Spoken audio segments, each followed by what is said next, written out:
운명과 우리의 모든 생명을 걸고 따라갈 것입니다. 그러니 하나님 이 시간 우리 각자에게 하시고자 하시는 말씀을 들려주십시오. 우리가 듣겠습니다. 우리 그렇게 같이 기도하시면서 함께 나아가도록 하겠습니다. 기도하시겠습니다. 살아계신 하나님, 주님 우리에게 말씀만 하시며 우리는 순종합니다. 하나님, 내가 가지고 있는 시간과 내가 가지고 있는 재정과 내가 가지고 있는 재능, 내가 가지고 있는 건강을 주 앞에 드립니다. 주님의 말씀 앞에 내 모든 것들을 내어 드립니다. 더 이상 나를 위해서 살고 싶지 않습니다. 나의 꿈을 위해서 달려나가고 싶은 마음도 없습니다. 유명해지지 않아도, 하나님 우리 마음이 인정받지 못한다 할지라도, 내 감정이 무시된다 할지라도, 하나님 주의 말씀이 가라 하시면 나는 가고, 주의 말씀이 멈추라 하시면 나는 멈춥니다. 그 마음으로 하나님 우리가 이 앞에 섭니다. 이 마음으로 하나님 이 가난하고 하나님 이 가난한 심령으로 주님의 말씀 앞에 섭니다. 주님의 말씀에 지금도 살아계셔서 하나님 운동력을 갖고 계시고 생명 되시는 능력을 갖고 계시어서 그 말씀이 선포되어지는 모든 곳에 하나님 모든 것이 소생케어 되는 그 은혜가 있을 줄을 믿습니다. 하나님 이 시간 우리가 주의 말씀 앞에 섭니다. 한 사람 한 사람에게 하실 말씀을 해주세요. 듣겠습니다. 순종하겠습니다. 우리와 함께하여 주시옵소서. 살아계신 하나님, 우리가 주님 앞에, 주님의 말씀 앞에 두려워 떠는 마음으로 섭니다. 그 말씀에 두려워 떠는 것만 아니라 생명 걸고 운명 걸며 순종하여 따라가기를 결정합니다. 하나님, 그렇게 결정하여서 주의 말씀 앞에 설 때에 지식만 얻고 정보만 얻고 아 그렇구나 돌아가는 것이 아니라 내 삶에서 버려야 될 것은 무엇인지, 내 삶에서 취해야 될 것은 무엇인지, 하나님 내가 어디로 나아가야 하는지에 대한 음성을 들을 수 있게 도와주시옵소서. 하나님, 내 생각이 너무 강해서 내 생각대로 사는 것 이제 그만하고 싶습니다. 모든 것 내려놓고 내 시간과 내 재정과 내 재능과 내 건강을 주 앞에 다 드리고 주님 따라가길 원하오니 주여 말씀하여 주시옵소서. 감사합니다. 예수님의 이름으로 기도드립니다. 아멘. 아멘. 우리 오늘은 창세기, 출애굽기 했고 레위기, 민수기, 신명기 이렇게 해서 토라, 모세오경을 마치려고 합니다. 오늘 내용이 굉장히 많죠. 혹시 다 읽으셨어요? 세 권을? 이런 거는 멀리 보고 물어봐야 돼요. 읽으셨나요? 예, 읽으셨으면 좋았을 걸. 예, 레위기가 되게 재밌어요. 네, 진짜인데 레위기 진짜 재밌어요. 레위기 정말 사랑하는 성경 중에 하나고, 하나님의 거룩하심을 배우고 싶으면 레위기를 공부하시면 돼요. 레위기에서 하나님의 거룩하신 성품이 다 나와 있습니다. 네, 레위기 1장 1절을 펴놓으시고 한쪽에, 그리고 성경에 줄 긋거나 이렇게 표하는 것을 두려워하지 마십시오. 이거는 내 성경이고 내 주석서가 되어야 합니다. 또 사면 되죠. 또 만들면 되니까. 네, 이렇게 펴놓으시고 시작하도록 하겠습니다. 레위기는 누가 썼을까요? 예, 우리 모세오경이죠. 창세기, 출애굽기, 레위기, 민수기, 신명기 다 모세가 썼습니다. 그런데 이제 신명기 뒤쪽에 보면 나중에 얘기하겠지만 모세가 죽는 기사가 나와 있어요. 모세가 이제 사망해서 어디에 묻혔더라 이런 얘기는, 그래 그 부분을 모세가 쓰지 않았겠죠, 당연히. 그러니까 그 부분만 누가 삽입을 해서 넣은 거지. 전체적으로 모세오경은 말 그대로 모세가 썼다라는 고백을 하고 우리가 시작하도록 하겠습니다.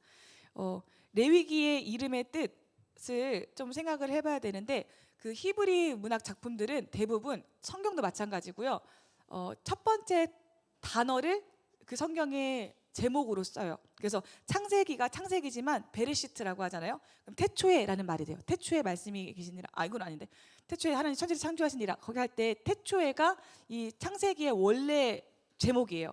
레위기도 원래 제목이 있는데 그 첫 번째 문장이 그리고 그가 부르시니. 그러면 모든 책의 시작이 그리고로 시작한다. 그러면 그 책의 시작은 그게 시작이 아니다, 이미 이어진다라고 보시면 되죠. 그래서 창세기와 출애굽기와 레위기가 계속 쭉 한 선상에서 이어지고 있어요. 그래서 말이 빠른 이유는 갈 길이 멀어서.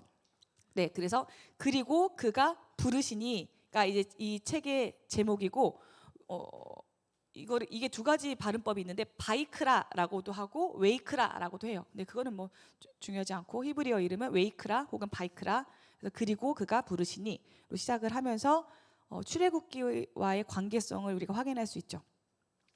자, 그러면 레위기는 어디서 쓰여졌을까요? 여보세요? 레위기? 레위기 찍어보세요. 야, 이렇게 싸하다고? 크게 찍어보세요. 크게. 면박을 크게 주겠습니다. 레위기는 신의 산, 신의 광야 그 정도에서 쓰여졌는데 창세기, 출애굽기, 창세기는 너무 방대하고 그렇죠? 출애굽기 그리고 민수기, 신명기 같은 경우는 정확하게 광야 40년 동안 있었던 일을 적어놓은 게 그 성경들이에요. 근데 레위기는 40년이 아니라 약 한 달? 한 달 정도의 이야기를 쓴 거예요. 시내산에서 모세가 시내산에 올라가서 하나님의 현현을 맞이하고 율법을 받고 어떻게 성막을 지어라고 받고 그 십계명을 받고 내려오죠. 그 다음에 내려와서 실제로 성막을 그대로 짓습니다. 성막을 그대로 지은 다음에 그 성막 안에서 하나님이 너 이제부터 이렇게 예배 드려야 돼, 이런 절기를 지켜야 돼, 이런 제사를 드려야 돼라는 것을 다시 들어요. 그 이야기를 적어 놓은 게 레위기예요. 그러니까 실제로는 약 한 달 정도, 뭐 길게 보면 50일 정도, 약 한 달 정도의 시간 동안 모세가 회막에서 받은 말씀을 적은 게 레위기다. 그리고 이 레위기는 중요한 두 가지 이렇게 테마가 제사 그리고 절기예요. 제사와 절기법. 그래서 제사와 절기 말만 들어도 딱딱하잖아요. 그래서 레위기서를 읽을 때 굉장히 사람들이 두려워하죠. 뭔가 재미없을 것 같고. 그런데 저는 레위기를 지금 이거 강의 준비하면서 계속 읽는데, 야, 우리 하나님 이렇게 좋으시다고? 우리 하나님 진짜 너무 이렇게 좋으시다고? 막 혼자서 막 울면서 막 공부를 했었어요. 아, 읽은 사람만 아는데 안 읽으셔가지고. 읽으셨어요? 아, 이거 원리 읽으셨어요? 예, 아무튼 가봅시다. 자, 회막 완공일이 우리 보시면 우리가 레위기 1장 1절을 같이 볼까요? 레위기 1장 1절에 보시면 여호와께서 회막에서 모세를 부르시고 그에게 말씀하여 이르시되, 그럼 어디서 모세를 부르셨대요? 회막, 그렇죠? 회막은 뭐예요? 똑같은 말이에요. 성막. 그리고 뭐 어디서는 증거막. 성막은 거룩한 그죠 텐트라는 뜻이고, 회막은 회중이라고 하죠. 집회할 때 그 모인다.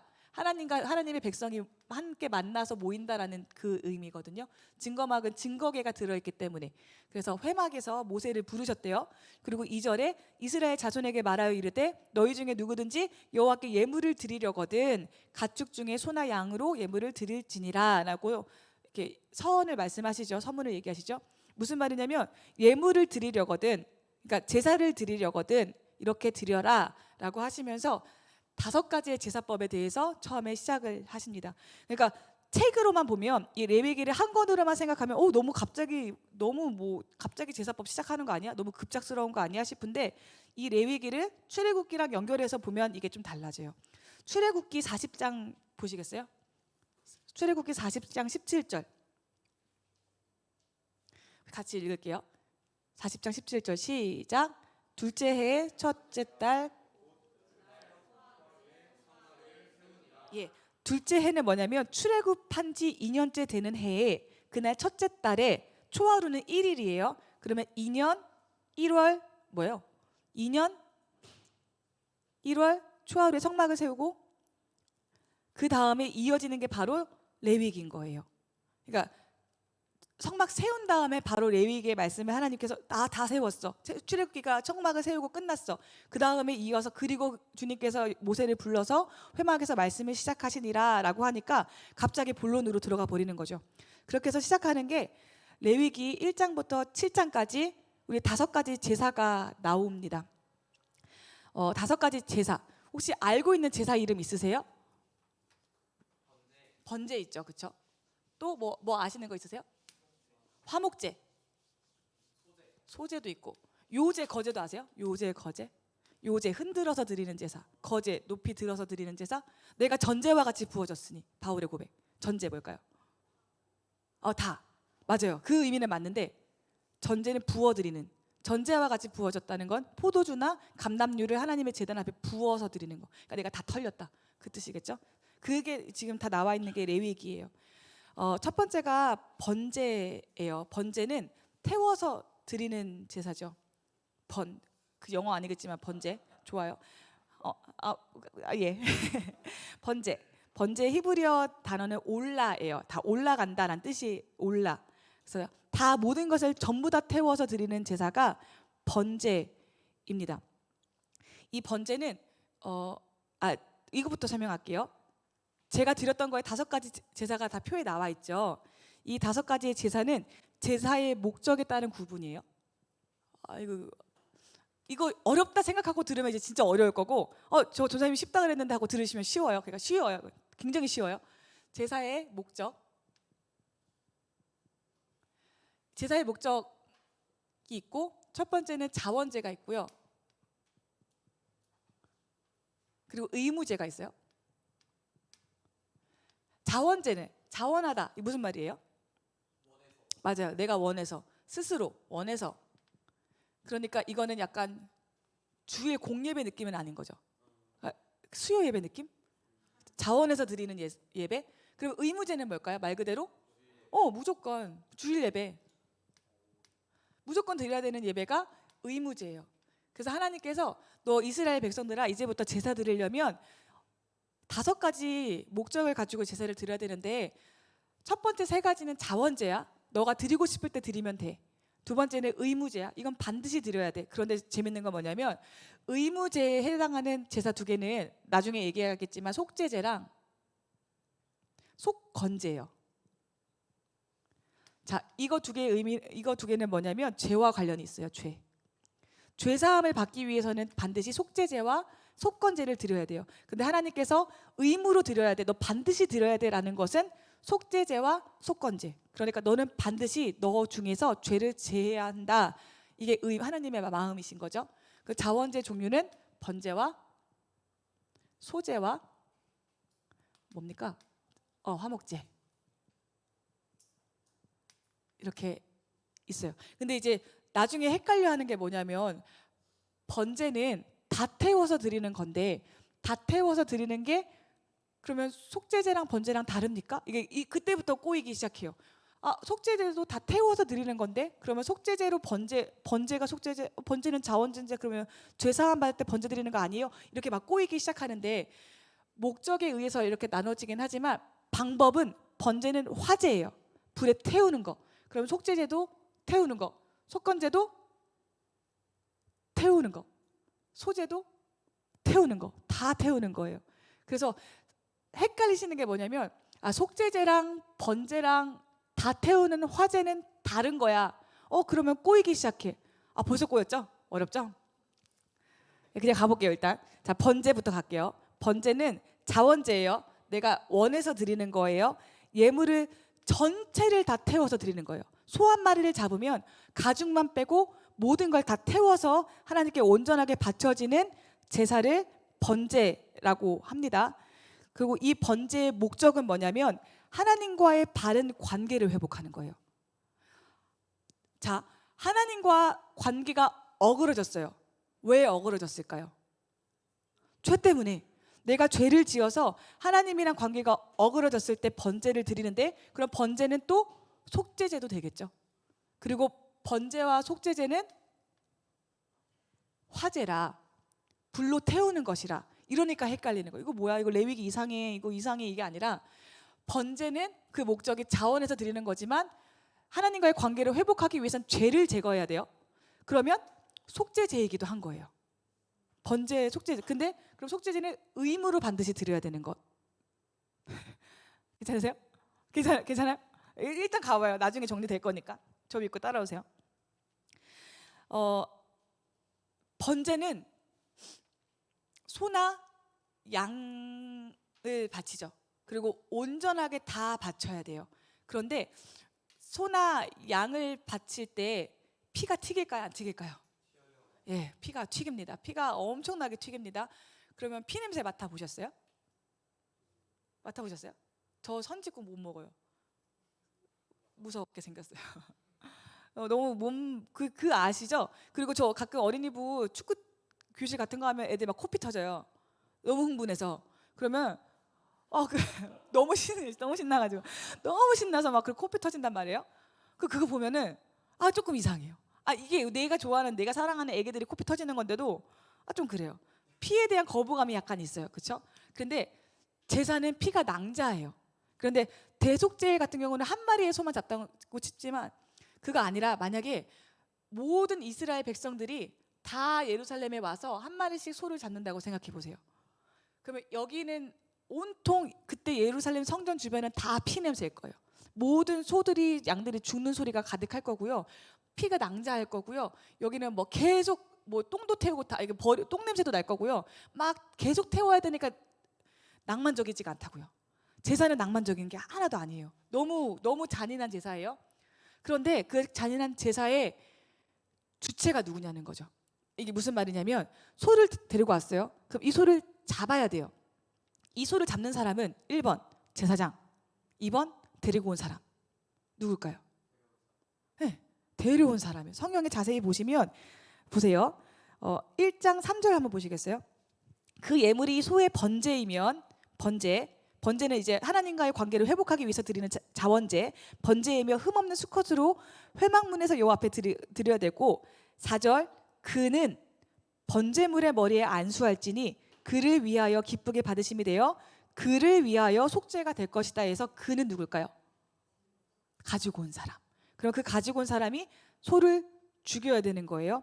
계속 나옵니다. 5절 그는 여호와 앞에서 그 송아지를 잡을 것이요.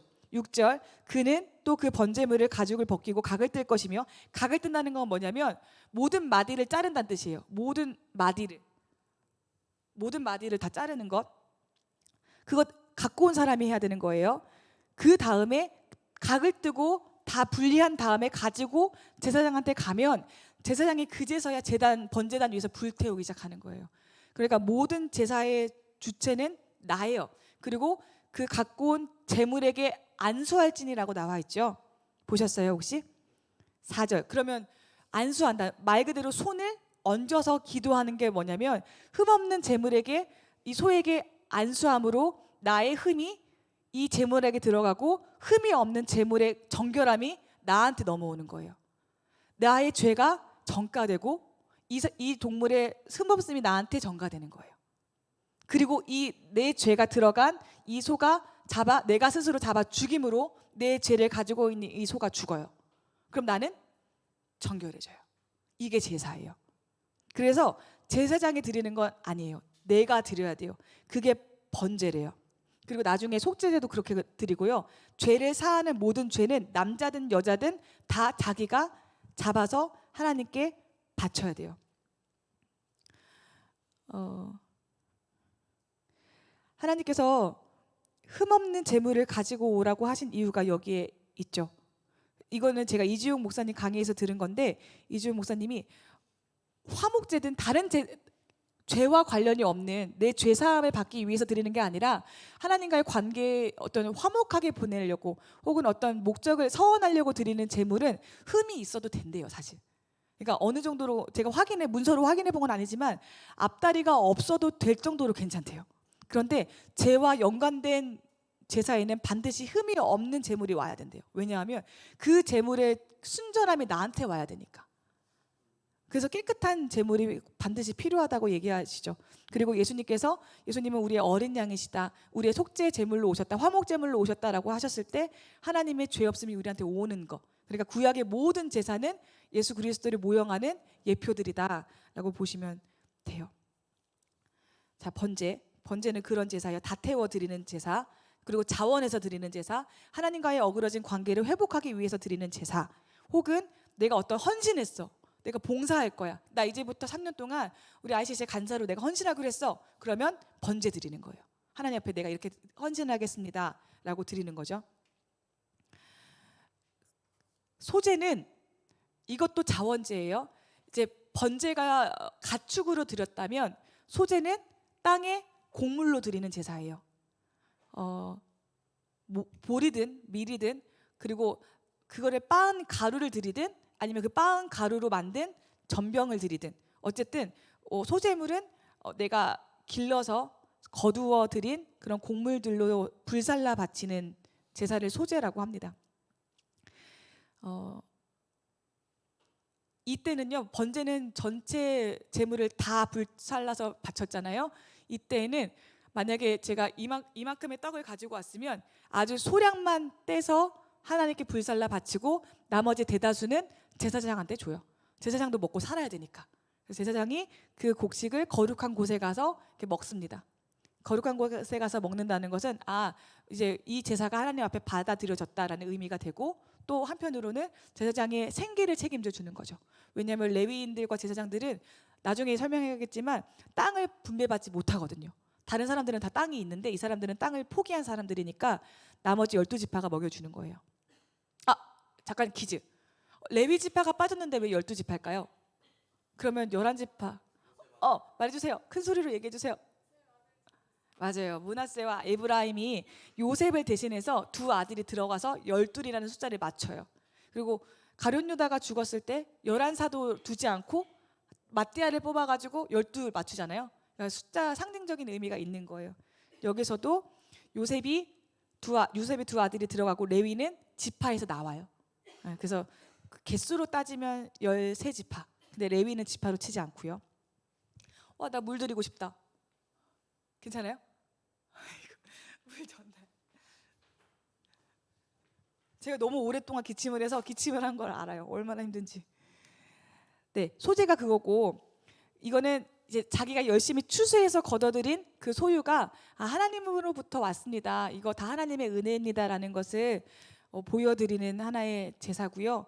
이 소재물에는 땡땡은 넣지 않고 땡땡은 반드시 넣습니다. 뭘까요? 소금은 반드시 넣어야 돼요. 왜냐하면 소금은 언약의 상징이거든요. 그래서 이 언약은 변하지 않아, 하나님이 우리에게 주신 언약은 변하지 않아라는 의미에서 소금은 넣지만 땡땡은 넣지 않습니다. 이거는 유월절과도 연관이 있어요. 맞아요, 누룩. 왜냐하면 누룩을 넣으면 부풀잖아요. 맛있는 빵은 누룩을 넣어서 이스트가 부풀어서 먹는 게 맛있는 거잖아요. 그거 부풀 시간 없으니까 빨리 나와. 너네 시간 없어. 제가 말씀드렸죠. 그래서 그걸 기억하기 위해서 누룩은 넣지 않습니다. 소금은 넣고 누룩은 넣지 않는 빵을 만들어서 바치기도 해요. 이게 소재입니다. 소재의 히브리 말은 민하예요. 민하. 분배하다라는 뜻입니다. 세 번째 자원제가 화목제예요. 화목제. 샬렘이라고 합니다. 샬렘. 온전하다, 온전하게 되다라는 뜻이에요. 샬렘. 화목제는 이름도 화목하죠. 이건 화목해요. 그러니까 감사해서 드리는 거, 기쁨으로 드릴 때, 그리고 내가 이 사람이랑 화목하게 지내고 싶을 때, 더 나아가서 하나님과 내가 화목하게 지내고 싶을 때 이 화목제를 드립니다. 그리고 이 화목제를 드릴 때의 분위기는 굉장히 밝아요. 왜냐하면 예배를 드리는 사람, 제물을 바치는 사람이 유일하게 그 제물을 먹을 수 있는 제사가 화목제거든요. 번제도, 소제도, 속제제도, 속건제도 먹을 수 없어요. 다 먹을 수 없는데 유일하게 화목제의 제물만 제물을 드린 사람과 이웃들이 함께 나누어서 그 고기를 먹습니다. 재미있는 건 이 화목제 제물은 하루 만에 먹어야 돼요. 그런데 송아지를 너무 큰 걸 잡았어. 그래, 이틀까지는 봐줄게. 근데 3일째 그 송아지의 고기를 먹으면 네가 드렸던 화목제 취소야. 너랑 나랑 화목하게 지내는 거 이제 취소야. 이거 너랑 나랑 관계가 어그러졌어라고 하나님께서 레위기에 명시하고 계세요. 왜 그러냐면 그런 의미죠. 송아지 잡았으면 빨리 이웃과 나눠 먹어라 예요. 음식 남기지 마라. 다 나눠 먹어라. 그리고 3일이 지나면 그거 다 불살라서 없애버려라. 절대로 킵할 수 없다. 이 고기 아깝다고 너네가 가지고 있을 수 없다. 다 나누어 주어라라는 의미가 화목제에 있어요. 그래서 성경에 보시면 그 하루 만에 다 먹는 게 원칙이야. 이틀은 봐줄게. 근데 3일째부터는 다 불태워버려. 안 나눴지? 너네 수중에 들어올 수 없어. 다 불살라라 라는 이야기가 7장에 나와 있습니다. 자원제 3가지. 번제와 소제와 화목제. 번제는 뭘 드리는 거죠? 소나양. 소나양을 가축이라고 할까요? 가축. 하나님께서는 가축을 드리라고 하세요. 그거 들어보셨어요? 들짐승을 제물로 바치는 거? 본 적 없죠? 들에 사는 멧돼지를 잡아가지고 드린다든지, 뭐 아니면은 산 염소를 잡아서 드린다든지, 그거 허락하지 않으셨어요. 왜냐하면 너의 소유를 드려라라는 거예요. 가축. 집에서 기르는 가축을 드려라. 그런데 집에 가축 없는 사람들 있잖아요. 그런 사람들을 위해서 비둘기까지는 괜찮아. 비둘기 싼가 봐요. 비둘기까지는 괜찮아. 근데 가축을 드려라 라고 말씀하셨고, 소재는 뭘 바치죠? 곡식, 곡식, 곡물, 혹은 그 곡식으로 만든 빵. 근데 그 빵에는 뭐가 들어가 있다? 소금. 뭐는 안 들어있다? 누룩. 왜 누룩 들어가지 말라고? 그치. 그 맞아요. 근데 왜 부풀지 말아야 돼요? 출애굽 빨리 해야 되니까. 그때를 기억해라. 소금 넣는 이유는 소금 언약 들어보셨죠? 약속. 하나님, 내가 너와 나의 사이의 약속은 변하지 않아. 소금 언약이라고 하거든요. 그래서 곡식할 때는 그렇게 해라. 화목제 제물은 또 가축이죠. 근데 여기에 특별한 것은 절대로 킵하지 마라. 절대로 가지고 있지 마라. 다 나누어라. 다 나누어 먹어라. 그래서 모두와 화목하게 지내라라는 의미가 화목제다. 이게 자원제 3개고요. 의무제 2개는 속죄제와 속건제입니다. 속죄제부터. 속죄제 히브리 말은 하타트예요. 하타트. 범죄하다. 하타트. 근데 너무 재밌는 것은 속죄제와 속건제는 둘 다 죄를 용서함 받기 위해 드리는 제사잖아요. 그런데 여기에 죄는 조건이 있어요. 죄의 조건이 있어요. 이게 뭐냐면 이 죄는 반드시 의도하지 않아야 돼요. 부지 중에 네가 범죄했거든 이라고 나와 있어요. 그러니까 내가 만약에 내가 승민이가 얄미우니까 때려야 되겠다 해서 팍 때렸어. 내가 때렸으니까 회개해야지, 속죄제 드려야지. 하나님 그 받으실까요? 안 받으실까요? 안 받으시겠다는 거예요. 그런데 내가 길 가다가 모르고 발을 걸어서 얘가 넘어졌어. 근데 내가 그게 나중에 죄인 걸 깨달았어. 그때는 드릴 수 있어요, 속죄제를.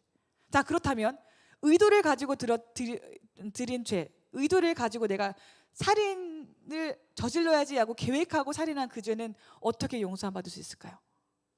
못 받나요? 아니요. 그때는 1년에 딱 한 번, 대속죄일 날, 이때까지 기다려야 돼요. 이때는 모든 백성의 죄를 한 번에 용서받는 날이거든요. 그러니까 의도하지 않는 죄만 자기가 가지고 가서 제사를 드리고 용서를 받을 수 있어요. 그러니까 하나님 앞에서의 거룩의 기준이 굉장히 높죠. 의도하지 않는 죄만 사함받을 수 있다. 의도적으로 지었던 죄는 1년에 한 번 7월 10일에 있는 대속죄일 날 용서받을 수 있다. 속죄제는 부지 중에 지은 죄를 용서함 받기 위해서 드리는 제사고요. 형편이 어려운 경우에는 곡물로 제사 드릴 수 있어요. 그런데 수송아지나 순념소나 암염소, 암양, 산비둘기 이런 걸로 하나님께 제사 드려야 합니다. 속건제는 아샴이라고 해요. 아샴. 이것도 뭐 범죄하다 이런 뜻인데 여기는 약간 속건제 물건 이렇게 어떤 재산권을 침해했을 때 어떤 사람의 물건을 의도하지 않아야 돼요. 의도하지 않은 상태에서 빼앗거나 아니면 내가 이거를 망가뜨렸을 때 이제 그것을 이제 죄사함을 얻기 위해서 바치는 제사고, 만약에 제가 승민이의 맥북을 부셨다면 맥북을 주고 거기에 플러스 20%를 더해야 돼요.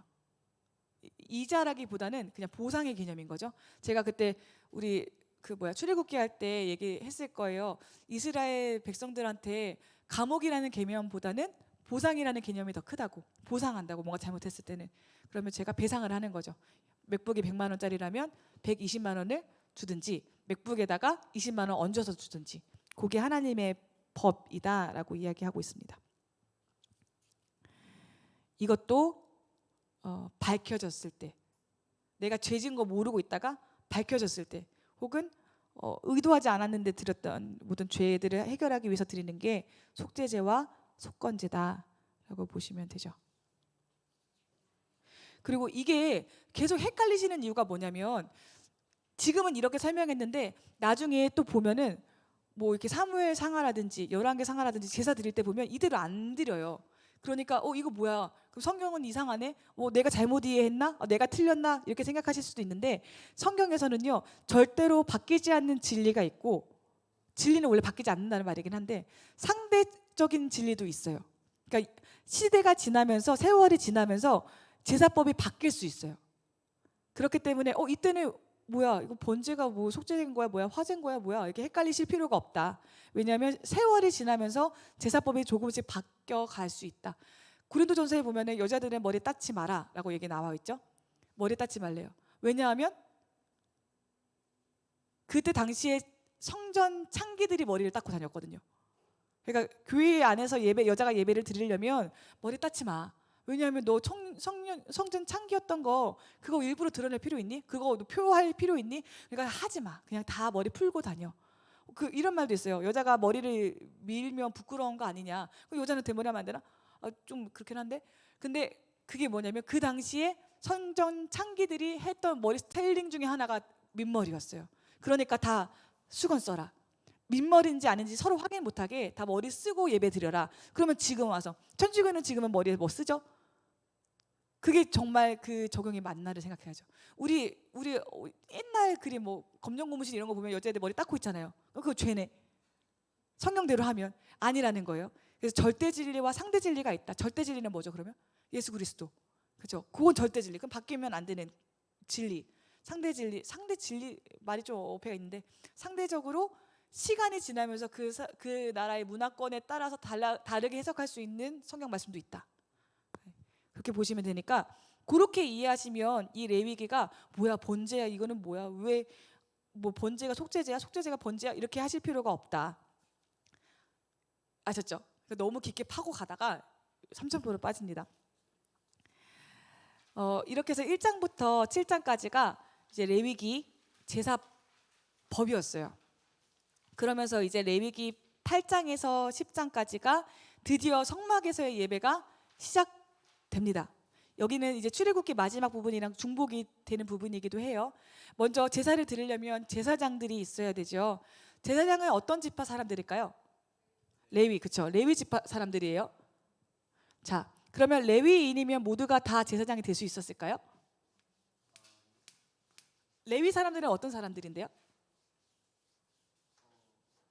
레위 사람들은 땅을 받지 못해요. 나중에 여호수아서 보시면 알겠지만 땅을 제비 뽑을 때 아예 레위 사람들은 제외시켜 버려요. 왜냐하면 레위 사람들은 너희들은 거룩한 사람들이야.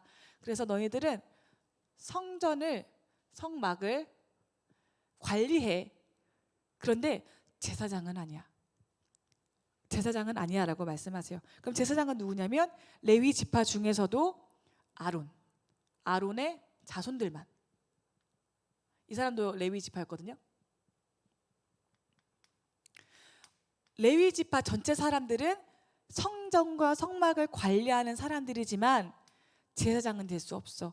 그러니까 아론의 자손들만 제사장이 되어라라고 하나님께서 말씀을 하세요. 그렇게 말씀을 해주세요. 나중에 그래서 고라 지파 사람들이 이렇게 반기를 들거든요. 왜 너네만 제사장 하냐고? 왜냐하면 그 사람들은 레위 사람들이었거든요. 그러니까 나도 다 할 수 있는데 왜 나는 안 시키냐 이러면서 싸워요. 그러니까 기억해야 될 것은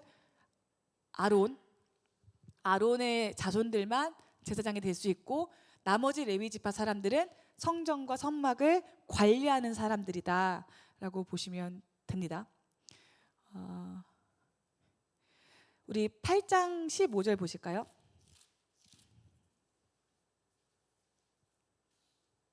네, 8장 14절 15절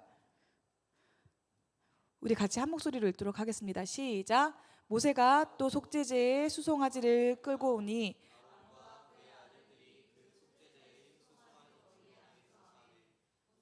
잡고 그 피를 가져다가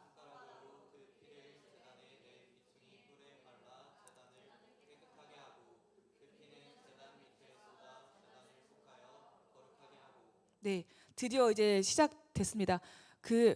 여기서도 보시면 속죄제의 수송아지 머리 위에 안수한대요. 왜 안수할까요?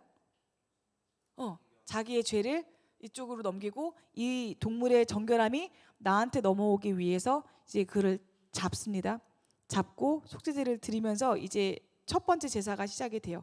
그런데 제가 여기서 얘기하고 싶은 것은 자 보시면 모세가 잡고 그 피를 가져다가 손가락으로 그 피를 제단 네 기둥에 뿔에 발라 하고 나머지 피를 해서 그 제단의 모퉁이에 다 발랐어요. 제단 뿔이 이렇게 있고 그 뿔에 대해서 바르고 나서 그 나머지 피를 어디다 붓죠?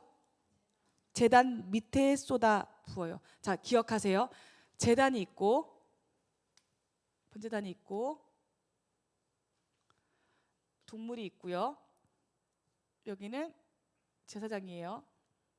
물론 지금 제사는 아론이 드리는 거니까 겹치긴 하는데, 그리고 여기는 동물을 잡은 사함을 받고 싶어하는 백성이 여기 서 있어요.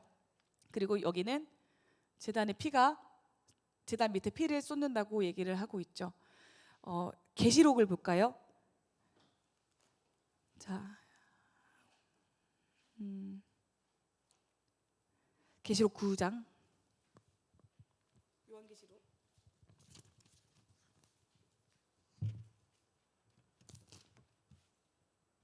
6장으로 갈게요. 6장 9절. 다섯째 인 이렇게 있죠? 같이 읽겠습니다. 시작. 다섯째 인을 떼실 때 내가 보니 하나님의 말씀과 그들이 가진 증거로 말미암아 죽임을 당한 영혼들이 제단 아래에 있어. 네, 그 밑에도 읽을게요. 큰 소리로 불러 이르되 거룩하고 참되신 대주제여, 땅에 거하는 자들을 심판하여 우리 피를 갚아주지 아니하시기를 어느 때까지 하시려 하나이까 하니. 자, 보세요. 죽임을 당한 영혼들이 어디 아래에 있대요? 다시, 죽임을 당한 영혼들이 어디 아래? 자, 제단 아래 쏟는 건 뭐죠? 피죠. 그 피는 무슨 피죠? 제물의 피예요. 자, 그러면 제단 아래 순교자들의 영혼이 있대요. 그러면 이 제단 위에 있는 건 누구일까요? 순교자. 여기 계시록에 보면은 그대로 보면 순교자. 그러면 이 순교자를 죽인 사람은 누굴까요? 로마 시대의 로마인들이겠죠. 왜냐하면 로마 황제를 비롯해서 로마 군인들이 순교시켰으니까, 처형시켰으니까. 그리고 이 로마가 죽였고, 그러면 잘 보세요. 그러면 이게 정말 로마 사람들이고 순교자가 제물이라면, 순교자의 피가 여기 밑에 흘러져 있다는 걸 전제로 해서 정말 순교자가 로마 손에 죽었다면 이 제사에서 깨끗해지는 사람은 누굴까요? 로마인. 계시록은 그렇게 푸셔야 되는 거예요. 자, 로마 사람들이 순교자를 죽였어요. 수많은 그리스도인들이 순교를 당했어요. 그때 순교자들이 그리스도인들이 하나님께 물어보죠. 그리고 사도 요한도 물어봐요. 왜 이렇게 죽어야 하냐고. 왜 이렇게 많은 순교자들이 우리가 이유도 없이 왜 이렇게 죽어야 하냐고 막 물어봐요. 그때 하나님께서 얘기하시는 게 뭐냐면 순교자의 피가 제단 아래 쏟아졌다. 순교자의 영혼이 제단 아래 있다라는 것을 풀기 위해서는 레위기를 보셔야 되는 거죠. 레위기에 보시면 제단에 바쳐진 제물의 피가 여기에 있다. 그러면 여기서 죽은 순교자의 피가 여기에 있다면 순교자는 분명히 제물이라는 건데, 그러면 그 제물을 바쳤을 때 깨끗해진 사람이 누구냐? 로마 사람들이다. 너네가 죽음으로 로마 사람들이 순결해진다. 그러면 이 제사를 받는 제사장은 누굴까요? 하나님이시겠죠. 이해돼요? 어려워요? 아니, 하나도 안 어려워요. 안 어려워요. 순교자의 영혼이, 순교자의 피가 제단 아래 쏟아졌다. 그러면 그 순교자는 이퀄 뭐다? 제물이다. 그러면 제물이 있다는 것은 뭐다? 제물을 죽인 사람이 있다는 거다. 그럼 그 제물을 죽인 사람이 누구죠? 로마인들이다. 그러면 제물을 드린 사람의 죄가 누구한테 덮여졌다는 거예요? 순교자들한테. 그럼 이 순교자들의 정결함이 누구한테 가요? 로마인한테 가요. 그럼 이 로마인들이 깨끗해진대요. 너네의 순교 때문에. 그리고 어떻게 돼요? 정말 공인되죠. 기독교가 이제 국교화되죠. 물론 그러면서 타락이 시작되긴 하지만 계시록은 그렇게 풀어야 돼요. 그렇기 때문에 레위기, 신명기, 민수기 너무 중요해요. 예수님께서 말씀하시되, 말씀을 인용하실 때 드시는 모든 말씀은 신명기예요. 어디 뭐 다른 거 아니에요. 신명기 말씀 가지고 와서 하나님께서 말씀하세요. 신명기의 말씀은 신약에서 80번 이상 인용돼요. 그러니까 우리가 모세 오경을 모르고 이 내용을 모르면 신약 엉망으로 푸는 거예요. 그렇게 되면 이단이 잘하는 것도 그런 일이고. 그러니까 계시록까지 남아있어야 되는데, 계시록 진짜 할 얘기 많은데. 그렇습니다. 다시 보시면 순교자, 그러면은 이거 로마 아니면은 당연히 제사 드리는 사람이 깨끗해진다는 거, 그거 알고 계시면 될 것 같아요. 그렇게 해서 시작이 돼요. 네. 그런데 여기서 또 사건 하나가 일어나죠. 아론이 제사를 드렸어요. 하나님이 이 처음에는요, 이 번제단 불이 꺼지지 않게 하는 게 이 제사장들의 의무였거든요. 근데 이 불이 어디서 시작되냐면 여호와 하나님이 불을 주셨대요. 어떻게 주셨는지 모르겠어요. 위에서 불꽃이 떨어졌는지 밑에서 터졌는지 우왕 했는지 모르겠어요. 그런데 하나님께서 제단에 불을 주셔서 이 여기에 있는 소가 타오르면서 이 번제 불은 절대로 꺼트리면 안 돼라는 명령이 레위 사람들한테 주어집니다. 그래서 얘네들의 사명은 그거예요. 불 꺼트리면 안 되는 거예요. 그래서 계속 이어가는데 문제는 뭐냐면 이 아론의 두 아들, 이름 까먹었어. 나답과 아비후가 하나님이 지펴주신 제단의 불이 아니라 자기 마음대로 지폈던 어떤 불을 가지고 하나님께 나아간 것 같아요. 그게 어디서 가지고 온 불인지 모르겠어요. 성냥을 켰는지 아니면 돌을 이렇게 켰는지는 모르겠지만 하나님이 제단에 떨어뜨려 주신 불이 아닌 다른 불로 제사를 드렸다가 그 하나님의 불이 그 두 아들을 덮쳐버려요. 그래서 두 아들이 아론의 눈앞에서 죽습니다. 그리고 그때 성경의 10장 3절에 보면 아론은 잠잠했더라라고 나와 있어요. 자기 두 아들이 다른 불을 들였다가 죽었어요. 그걸 아버지가 봤어요. 그리고 아버지는 아무런 말도 할 수 없었어요. 그리고 사람들은 이제 아론의 시신을 수습했겠죠. 가지고 와서 처리했을 거예요. 아론은 이미 하나님께 한번 용서받았어요. 금송아지 사건 때. 그렇죠? 기억하시죠? 하나님이 시내산에서 모세한테 아론을 대제사장으로 삼아라라는 이야기를 오고 가고 있을 때 그 당시에 밑에서는 아론이 금송아지를 만들어서 사람들을 우상숭배의 길로 인도하고 있었단 말이에요. 그러니까 그걸 보자마자 모세가 시내산에서 내려와서 돌판을 깨트려 버리죠. 파기해야지 이 사람이 사니까. 그렇게 해서 용서받았던 사람이 아론이었어요. 그러니까 하나님이 얼마나 거룩한지 자기가 어떤 용서를 받았는지를 알고 있는 사람이 아론인데, 그러니까 두 아들이 죽었을 때 아무런 항변을 못하는 거예요. 잠잠하니라고 나와 있습니다. 나중에 더 이 이야기가 이어집니다. 그 다음에 11장부터 15장까지가 무엇이 정결한지 무엇이 부정한지에 대해서 쭉 설명해 주고 있어요. 특별히 레위기 11장은 젓가락장이라고 부른대요. 11, 젓가락처럼 생겼죠. 그래서 음식에 대한 거. 그래서 음식 규례, 무엇은 먹어도 돼, 무엇은 먹으면 안 돼, 토끼는 먹지 마, 돼지도 안 돼, 낙타도 먹으면 안 된다, 뭐 이런 얘기를 쭉 해요. 그리고 저는 되게 재미있는 해석도 많이 봤어요. 뭐 낙타는 뭐 어떻고, 뭐 토끼는 어떻기 때문에 먹지 말고, 막 이렇게 되게 많이 얘기하거든요. 그런데 이제 제가 강의를 듣고 배울 때 이 얘기를 하시더라고요. 제가 다 적어봤거든요. 다 적어봤어요. 무슨 동물인지. 이 동물들 중에 40%는 이게 한국말로 번역을 했으니까 우리가 아는 거지, 실제로는 이게 무슨 동물인지조차 모른대요. 이게 뭐지? 흰 올빼미 이런 거 싶다. 사다새, 너새 이런 게 한국말로 이렇게 번역을 했으니까 그나마 조금 익숙한 것처럼 들리는 건데, 실제 단어들을 보면 40% 정도는 아예 어떤 짐승인지조차 모르는 짐승들을 쭉 열거하고 있는 중이래요. 그러니까 우리한테 와가지고 현준아 너 악어고기 먹으면 안 돼? 라고 얘기하면 우리는 악어고기가 흔하지 않잖아요. 이거 뭐 굳이 이렇게 얘기하나, 이런 느낌을 받는다는 거죠. 자, 그렇다면 왜 음식 규정을 얘기했을까요? 생각해 보셨어요? 왜 소는 되고 돼지는 안 됩니까? 왜요? 희소성. 오, 그렇게 해석하는 학자도 있어요. 있어요. 그리고 이 동물은 어떤 바이러스의 숙주가 되기 때문에 먹으면 안 된다. 왜 하나님이 과학적이시다 이렇게 얘기하는 사람들도 있어요. 그런데 제가 봤을 때는, 그리고 레위기의 성격상 이건 뭐냐면 정체성의 문제예요. 내가 이걸 먹고 이걸 먹지 않는다라는 정체성을 가지고 있으면 나는 하나님의 백성인 거예요. 그러니까 진짜 이게 토끼가 정말 나빠서 안 먹어요? 돼지고기 나빠요? 너무 맛있는데 제일 좋아하는 돼지고기 먹고 싶네. 돼지고기 정말 맛있잖아요. 근데 그거 먹지 말래.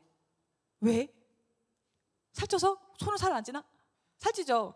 정체성의 문제예요. 너네가 거룩하게 구별되기 위해서는 이거 하지 마. 그냥 하지 말라면 하지 마. 요건 거죠.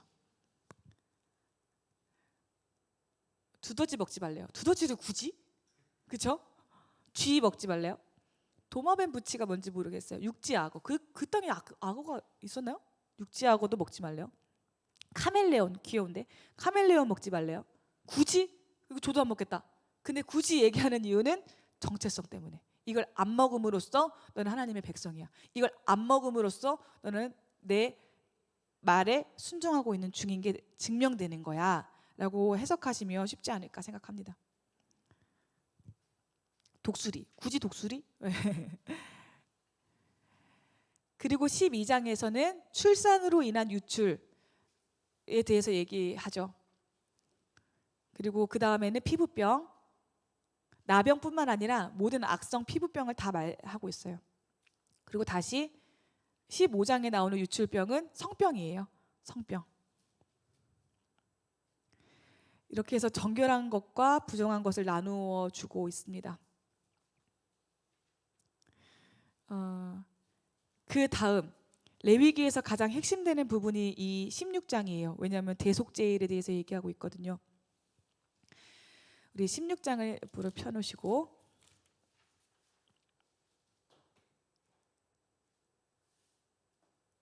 네, 2절 하반부에 보면 이는 내가 구름 가운데서 속죄소 위에 나타남이라.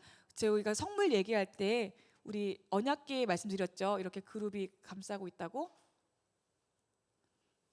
속죄소가 여기예요. 속죄소, 은혜의 보좌인 속죄소. 여기 위에 하나님이 앉으신다고 제가 말씀드렸죠. 그래서 이게 발등상이 된다고. 여기가. 그러니까 여기 위에 하나님이 앉으시는 거, 그 이야기 나오고 있는 거예요. 이는 내가 구름 가운데서, 구름 기둥을 속죄소에 맞춘다고 제가 말씀드렸어요. 구름 가운데서 속죄소 위에 나타남이라. 때문에 이스라엘 백성들한테 이 속죄소, 이 언약궤 자체가 하나님이었어요. 하나님의 임재의 상징 자체가 이거 자체가 하나님을 상징하고 있었어요. 자, 대속죄일에는 우리 약간 복습해 보면 대속죄일에는 대제사장이 들어가죠. 몇 번 들어가죠? 네, 3번 들어갑니다. 첫 번째 왜 들어갈까요? 향. 대제사장도 사람이기 때문에 육안으로 하나님을 배우면 죽어요. 그런데 이 사람이 죽어버리면 속죄를 못 하잖아요. 그러니까 뒤로 들어가서 향을 피웁니다. 향 피우려고 들어가고, 두 번째는 자기의 죄 속죄를 위해서, 세 번째가 공동체라고 할까요? 공동체의 죄를 해결하기 위해서 3번 들어갑니다. 1년에 딱 한 번, 3번 들어가요. 그게 대속죄일입니다. 그리고 이 16장 읽으면 반드시 질문이 나올 거예요. 아사셀 염소. 자, 이게 16장 7절에 나오는데 16장 7절 한번 들어보세요. 제가 읽어볼게요. 또 그 두 염소를 가지고 회막문 여호와 앞에 두고 두 염소를 위하여 제비 뽑되 한 제비는 여호와를 위하여 한 제비는 아사셀을 위하여 할지며 아론은 여호와를 위하여 제비 뽑은 염소를 속죄제로 드리고 아사셀을 위하여 제비 뽑은 염소는 산채로 여호와 앞에 두었다가 그것으로 속죄하고 아사셀을 위하여 광야로 보낼지니라. 아사셀 뭘까요? 아사셀을 위하여. 아사셀을 위하여. 아사셀을 위하여. 여기 이거는 두 가지 큰 해석이 있어요. 첫 번째 해석은 뭐냐면 아사셀은 광야에 살고 있는 귀신이다. 아사셀을 위하여. 그 귀신한테 이 염소를 보낸다라는 의미가 하나가 있고, 근데 아시죠? 근데 이렇게 되면은 뭐가 문제인지 아시죠? 우상숭배 걸리는 거. 성경에서는 귀신의 존재를 인정해요. 모세 오경도 마찬가지고 그 시편에서도 계속 귀신에 대해서 얘기합니다. 귀신 있어요. 그렇죠?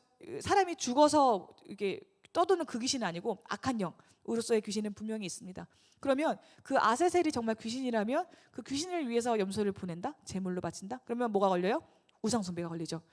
두 번째 해석은 뭐냐면 아사셀이라는 단어 자체가 아잘과 에즈, 아잘은 떠나보내다, 떠나다. 에즈는 염소. 그러면 떠나보내는 염소라는 이름이라는 거예요. 그래서 이 염소를 떠나보낸다, 보낸다, 그렇게 해석을 하는 경우도 있어요. 그리고 또 마지막 세 번째 해석은 이 아사셀이라는 어떤 한 지명이 있었을 것이다. 어떤 광야의 한 절벽이, 야 여기는 인천 뭐 서구야, 여기는 뭐 가정동이야 부르는 것처럼 이 지역은 아사셀이야. 그래서 아사셀로 보내는 거야 염소를. 그렇게 얘기를 하기도 하는데 우리는 두 번째 해석을 가장 안전하죠. 이 해석이 제일 안전한 해석인 것 같아요. 그래서 아잘, 에즈를 합쳐서 아사셀이라는 단어가 생겼고 그 염소를 광야로 떠나 보낸다. 그럼 왜 떠나 보낼까요? 왜 보낼까요? 이거 레위기에 있는 얘기예요. 이렇게 새롭게 들으시면 안 돼요. 레위기에 다 나와 있어요. 아사셀 염소를 보내기 전에 똑같이 속죄 제물로 바쳐지는 염소와 같이 이 아사셀 염소한테도 안수해요. 내 죄를 넘겨요. 그리고 떠나 보내요. 그러면서 내 죄가 우리 진중에서부터 멀리 떠났다라는 것을 상징적으로 보여주는 거예요. 그런데 그러면 속죄 제물 번제로 바쳐지는 그 속죄 제물로는 완전한 속죄함이 없는가? 그거를 따지고 묻는다면 아니다. 아니야. 그건 아니에요. 그냥 상징이고 의미인 거예요. 내 죄가 우리 진중에서 멀리 떠났다. 저 멀리 갔다라는 것을 어떤 시각적인 것으로 표현하기 위해서 한 마리의 염소를 뽑아서 아사셀을 위하여 보냈다라고 말하고 있습니다. 그게 아사셀 염소. 속죄일에 하는 것 중에 하나가 이거예요. 그리고 이사야서나 로마서에 보면 이 아사셀 염소를 두고 이건 예수 그리스도를 예표하는 사건이었다라고 해석하기도 해요. 주님께서 이제 죄를 지고 가시잖아요. 죄를 지고 이제 떠나는 모습을 보면서 저 모습과 아사셀 염소가 이제 겹친다라고 얘기하는 선지자들도 있었어요. 네, 이렇게 아사셀 염소를 보내고 이제 속죄하러 들어가죠. 자기 죄를 위하여서는 수송아지를 잡고요. 공동체 죄를 위하여서는 이 아사셀 말고 죽기로 뽑혀진 염소를 드립니다. 그리고 이때 공동체의 죄가 용서함 받고 대제사장이 나왔을 때 환호하죠. 이때부터는 파티예요. 진짜로. 우리 1년 동안의 모든 죄가 용서받아서 생각해 보세요. 아까 모르고 지은 죄만 용서받을 수 있었잖아요. 그러니까 1년 동안 내가 죄를 짓고 얼마나 찝찝해, 얼마나 괴로워, 얼마나 죄책감 속에 있겠어요. 그 죄책감이 이때 딱 해결되면서 사람들이 이제 환호하고 그때부터 축제를 벌이기 시작한다. 그게 대속죄일이다. 1년에 딱 한 번 있는 그날입니다. 제가 한번 그거 검색해 봤거든요. 근데 아직 못 찾았어요. 과연 살아서 못 나온 제사장이 있는가? 검색해 봤는데 아무리 이거 영어 잘해야 될 것 같아요. 영어로 검색해야 될 것 같아요. 한글로는 검색이 안 됐어요. 제가 다시 한번 더 도전해 볼게요. 있나? 없나? 근데 죽어도 금방 또 새로 뽑아가지고 또 들여보낼 거예요. 그렇죠? 계속 그렇게 하실 거란 말이죠. 한번 알아보도록 하겠습니다. 그렇게 하고 그 다음 17장부터 26장까지는 이제 성결법에 대해서 쭉 설명을 하세요.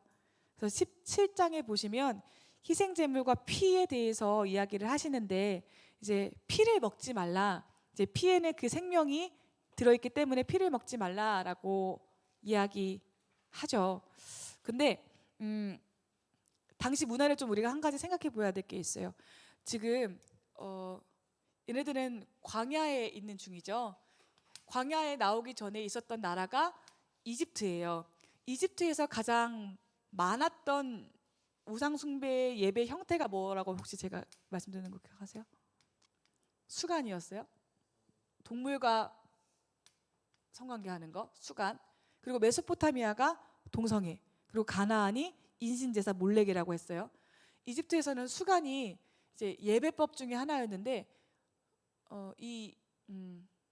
수간을 그러니까 돈을 조금 내면 제사만 드리고 돈을 더 내면 신전 창기와 관계를 맺고 돈을 더 내면 신인 염소와 관계를 맺을 수 있어요. 너무 더럽죠? 진짜 너무 더럽죠?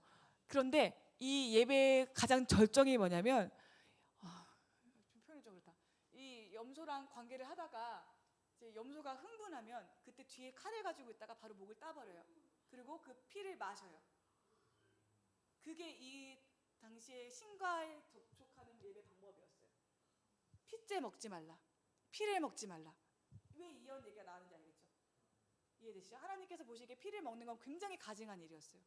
절정에서 목을 따가지고 흘러나오는 피를 마시는 게 그러니까 너무 그 더러운 그 예배 형태를 하나님이 절대로 허용하지 않겠다. 너 피 먹지 말라라고 이야기하는 이 규례가 나왔던 게 이런 배경 속에서 있었다. 그렇다면 이거는 절대 진리일까요? 상대 진리일까요? 상대 진리죠. 우리 신약 와서는 우리 순대 먹잖아요. 선지국 먹잖아요. 그런데 문제는 상대 진리를 가지고 와서 절대 진리인 척하는 게 문제죠. 절대 진리는 우리 흔들리지 않아요. 예수 그리스도가 우리의 구원자시다, 이거 절대 흔들리지 않아요. 근데 상대 진리를 가지고 와서 절대 진리인 것처럼 사람들을 정죄하기 시작하면서부터 문제가 생기죠. 너 왜 머리 염색했어? 너 왜 문신했어? 야, 성경에 보면 문신하지 말라고 나와 있잖아. 야, 너 왜 귀 뚫었어? 그 노예야, 노예. 이 상대 진리를 가지고 사람들한테 정죄하기 시작하면 어떻게 됩니까? 분열되겠죠. 그건 하나님이 원하시는 게 아니에요. 그래서 성경을 읽을 때는 그 지역과 그 문화와 그 시대의 어떤 것들을 알 필요가 있죠. 그래서 피를 먹지 말라라는 것은 이런 배경 속에서 있었던 일이다. 그리고 18장에 이어지는 것들은 이어서 이번에 가나안이에요. 가나안 풍속을 따르지 말라. 가나안 풍속이 뭐였냐면 근친상간, 간통하는 거 20절에 나와 있고, 인신제사, 몰렉제사 제가 말씀드렸죠. 21절에 나와 있고, 22절에 동성애 하지 말라.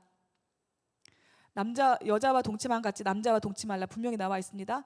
그리고 23절, 너는 짐승과 교합하여 자기를 더럽히지 말며 여자는 짐승 앞에 서서 그거가 교접하지 말라. 이는 문란한 일이니라. 분명히 말씀하셨어요. 이런 얘기가 왜 나왔느냐 보시면, 그때 예배의 방법은 이거였지. 이때 메소포타미아에서는 동성애가 있었지. 가나안 땅에는 몰렉 숭배가 있었지. 다 나오는 거예요.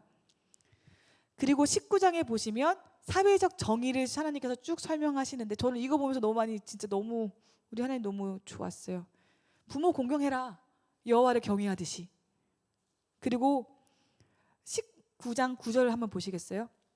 19장 9절에 너희가 너희의 땅에서 곡식을 거둘 때에 너는 밭 모퉁이까지 다 거두지 말고 내 떨어진 이삭도 줍지 말며 내 포도원의 열매를 다 따지 말며 내 포도원이 떨어진 열매도 줍지 말고 가난한 사람과 거류민을 위하여 버려두라. 나는 너희의 하나님 여호와시니라. 뭐라고 말씀하시는 거예요? 죄송합니다. 네, 가난한 사람 돌봐주라는 거예요. 이게 사회 정의라는 거예요. 그리고 14절도 보실래요? 너는 귀먹은 자를 저주하지 말며 맹인 앞에 장애물을 놓지 말고 내 하나님을 경외하라. 나는 여호와니라. 장애인들 보호하시는 거예요. 너무 나쁘다, 그죠? 안 보이는 사람 앞에 장애물 놓지 말래요. 이게 법이에요. 하나님의 법이에요. 그리고 또 뭐가 있나요? 15절. 너희는 재판할 때 불의를 행하지 말며 가난한 자의 편을 들지 말래요. 무슨 말인지 이해하세요? 가난하다고 정의로운 거 아니다. 소수라고 정의로운 거 아니다. 다수라고 해서 이 사람들이 꼭 나쁜 거 아니다. 너 그렇게 따지지 말아라. 정의를 들어라. 세력 있는 자라고 두둔하지 말고 공의로 사람을 재판할지며 너는 백성 중에 돌아다니며 사람을 비방하지 말며 내 이웃의 피를 흘려 이익을 도모하지 말라. 나는 여호와니라. 이게 하나님의 법이에요. 하나님은 이런 분이세요.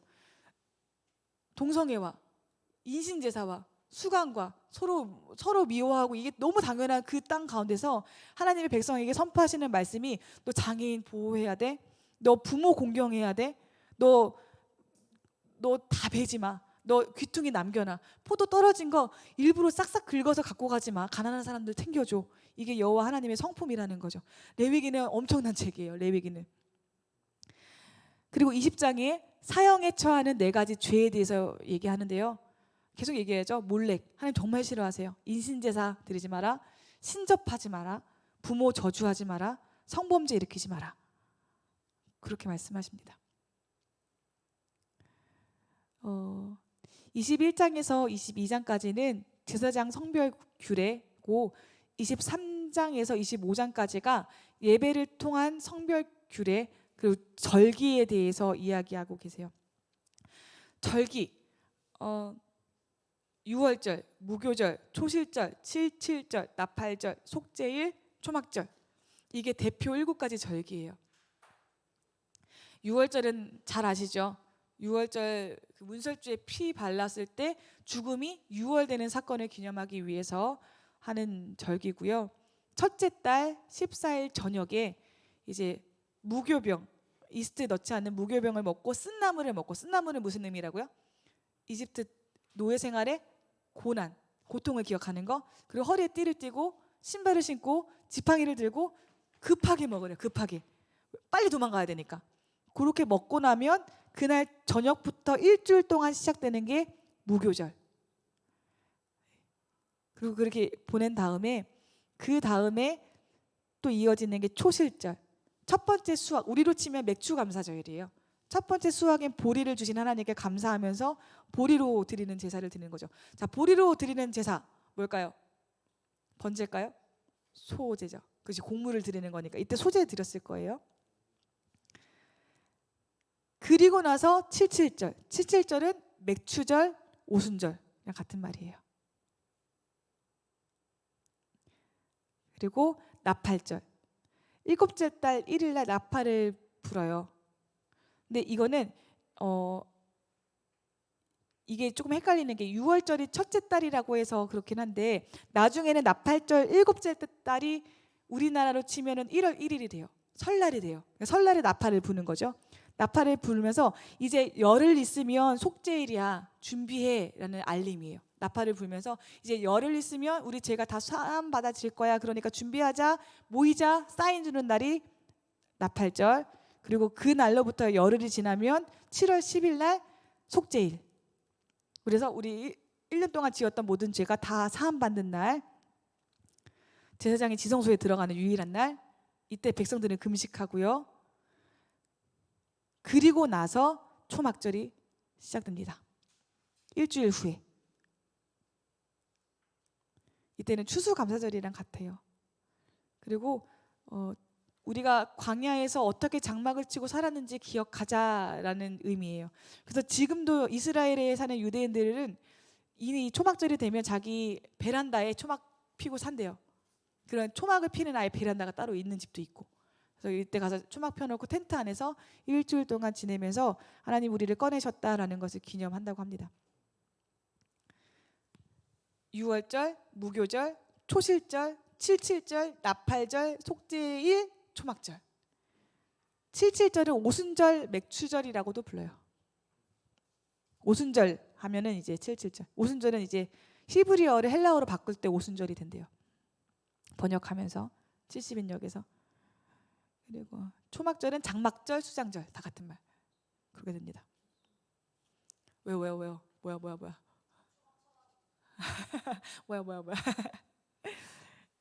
이런 절기가 있고 보시면 이 절기가 다 하나님을 기억하고 기념하는 거예요. 그렇죠? 다 하나님께서 우리에게 하신 일, 우리에게 베푸신 은혜를 기억하고 감사하는 날이 모든 절기들과 연결되어 있고 연결되어 있습니다.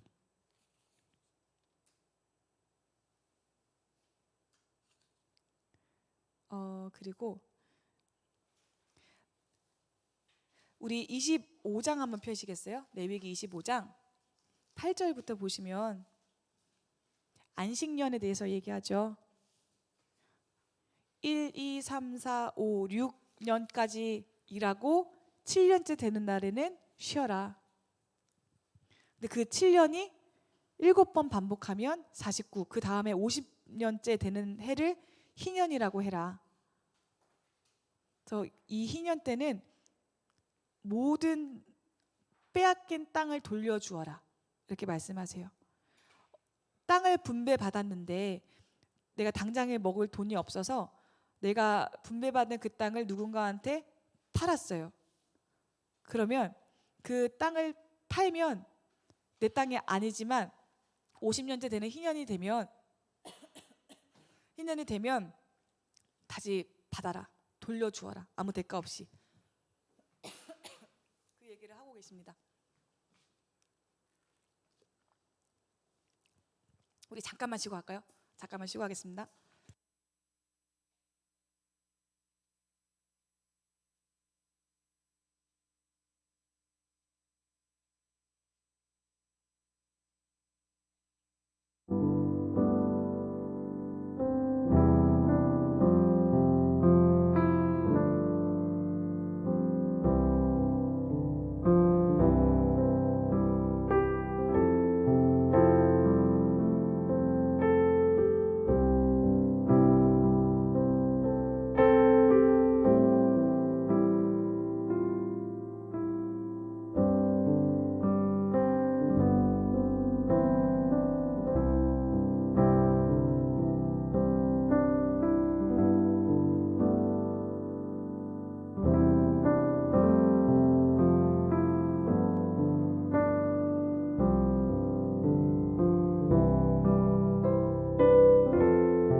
우리 복습해 봅시다. 복습.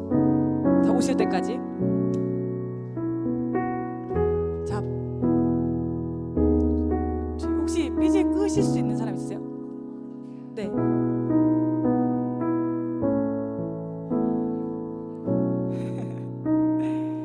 자, 제사 5가지. 소제, 번제, 화목제, 속제제, 속건제, 그렇죠? 이렇게 있죠. 자, 여기서 자원제는 번제, 소제, 화목제, 이게 자원제. 속제제와 속건제는 의무제, 반드시 드려야 되는 거다. 화목제의 특징이 뭐가 있었죠?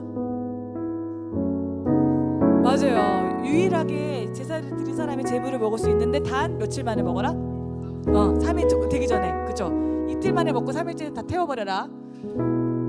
번제 때 드리는 제물은 네, 가축. 소제 때는 곡식.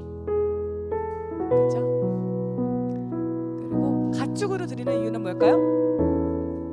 맞아요. 자기 소유. 내 거 드려라. 남의 거 잡아서 하지 말고 내 거 드려라. 그리고 비교적 온순한 동물들을 잡아서 해요. 제가 그 중국 서안에 선교를 갔었을 때 거기는 회족들, 그러니까 이슬람 사람들이 살았거든요. 그때 김성준 목사님이 내가 양 잡는 거 보여줄게 해서 그 이집트래. 허래가지고 헷갈렸잖아요. 뭐야, 이슬람교 무슬림 사람들을 불러서 이맘이라고 하죠. 이맘을 불러가지고 돈 줄 테니까 양 좀 잡아주세요 한 거예요. 왜냐면 이제 유대법이랑 비슷하게 잡으니까. 그러니까 정말 너무 예쁘게 생긴 뽀송뽀송한 이렇게 양이 와요. 너무너무 예쁘게 생겼어요. 이렇게 이거서 깨매 하고 와서 딱 눕히더라고요. 이렇게 구덩이를 파더라고요. 첫 번째는 구덩이를 파서 그 판 구덩이에 머리를 딱 대고 이렇게 눕히더라고요. 그리고 여기서 딱 목을 끊어요. 그럼 피가 여기서 콸콸콸 나와요. 여기가 막. 네, 되게 전문가예요. 탁 끊으면. 근데 문제는 얘가 살아있어 계속. 얘는 자꾸 눈을 껌뻑껌뻑거리면서 살아있어요. 피가 다 나올 때까지. 굉장히 오랫동안 살아있더라고요. 살아있고 나서 그 다음에 이제 가죽을 벗기고 각을 뜨는 것까지 보고 내장을 꺼내서 이게 똥 같은 거 다 빼고 그거를 봤죠. 어떤 학자는 가축 중에서도 송아지나 소 아니에요, 그죠? 송아지나 양, 염소 잡게 하신 이유는 온순한, 비교적 온순한 동물을 잡게 하신 것, 죽음에 대항하지 않고 맞아들이는 동물을 하게 하신 건 하나님의 배려다, 이렇게 해석하는 성경학자들도 있었습니다. 잊을 수가 없어요. 그 모습이 너무 우리 예수님이 저런 어린 양으로 비유가 되시는구나 싶으니까. 자, 절기 7가지 있었어요. 자, 빨리 찾으세요. 절기 7가지. 자, 첫 번째 절기 6월절, 두 번째 다음 초실절, 칠칠절, 나팔절, 속죄일, 초막절. 네, 이렇게 7가지 절기가 있고, 그리고 성결법에 대해서 쭉 설명해 주셨고, 이제 마지막 26장에서 27장은 이제 이렇게 너네가 지키면 이런 복을 받을 거야 6가지, 지키지 않으면 이런 저주를 받을 거야 저주 6가지 설명하시고 나서 이제 레위기가 끝이 나죠. 그런데 이제 저주를 다 설명하시고 나서 제일 마지막에 어떻게 말씀하시냐면, 그러나 너희가 그 죄에서 돌이켜 회개하면 내가 언약을 기억하고 너희를 용서해 줄 거야 라고 약속하시면서 끝납니다. 그러니까 하나님은 좋으신 분이세요. 그렇게 해서 이제 시내 광야에서 처음으로 장막을 지어 만들고 거기서 한 달 동안 지내면서 있었던 일들을 적어놓은 책이 레위기죠. 멈춰 있었어요, 행진이. 이제 민수기부터 다시 행진이 시작되기 시작합니다. 민수기의 이름은 히브리 제목으로 하면은 첫 단어가 광야에서예요. 광야에서. 그런데 이제 70인역 헬라어 성경으로 넘어오면서 숫자가 많이 나오니까 제목을 숫자들 이렇게 해서 영어 이름 넘버스가 되죠. 이제 민수기, 우리나라 말로 의역돼서 민수기라고 나와 있습니다. 숫자들 민수기의 이름과 같이 이 민수기는 광야 1세대의 인구조사와 광야 2세대의 인구조사로 나와 크게 구분이 돼요. 그래서 구조를 보시면 광야 1세대는 못 들어가죠.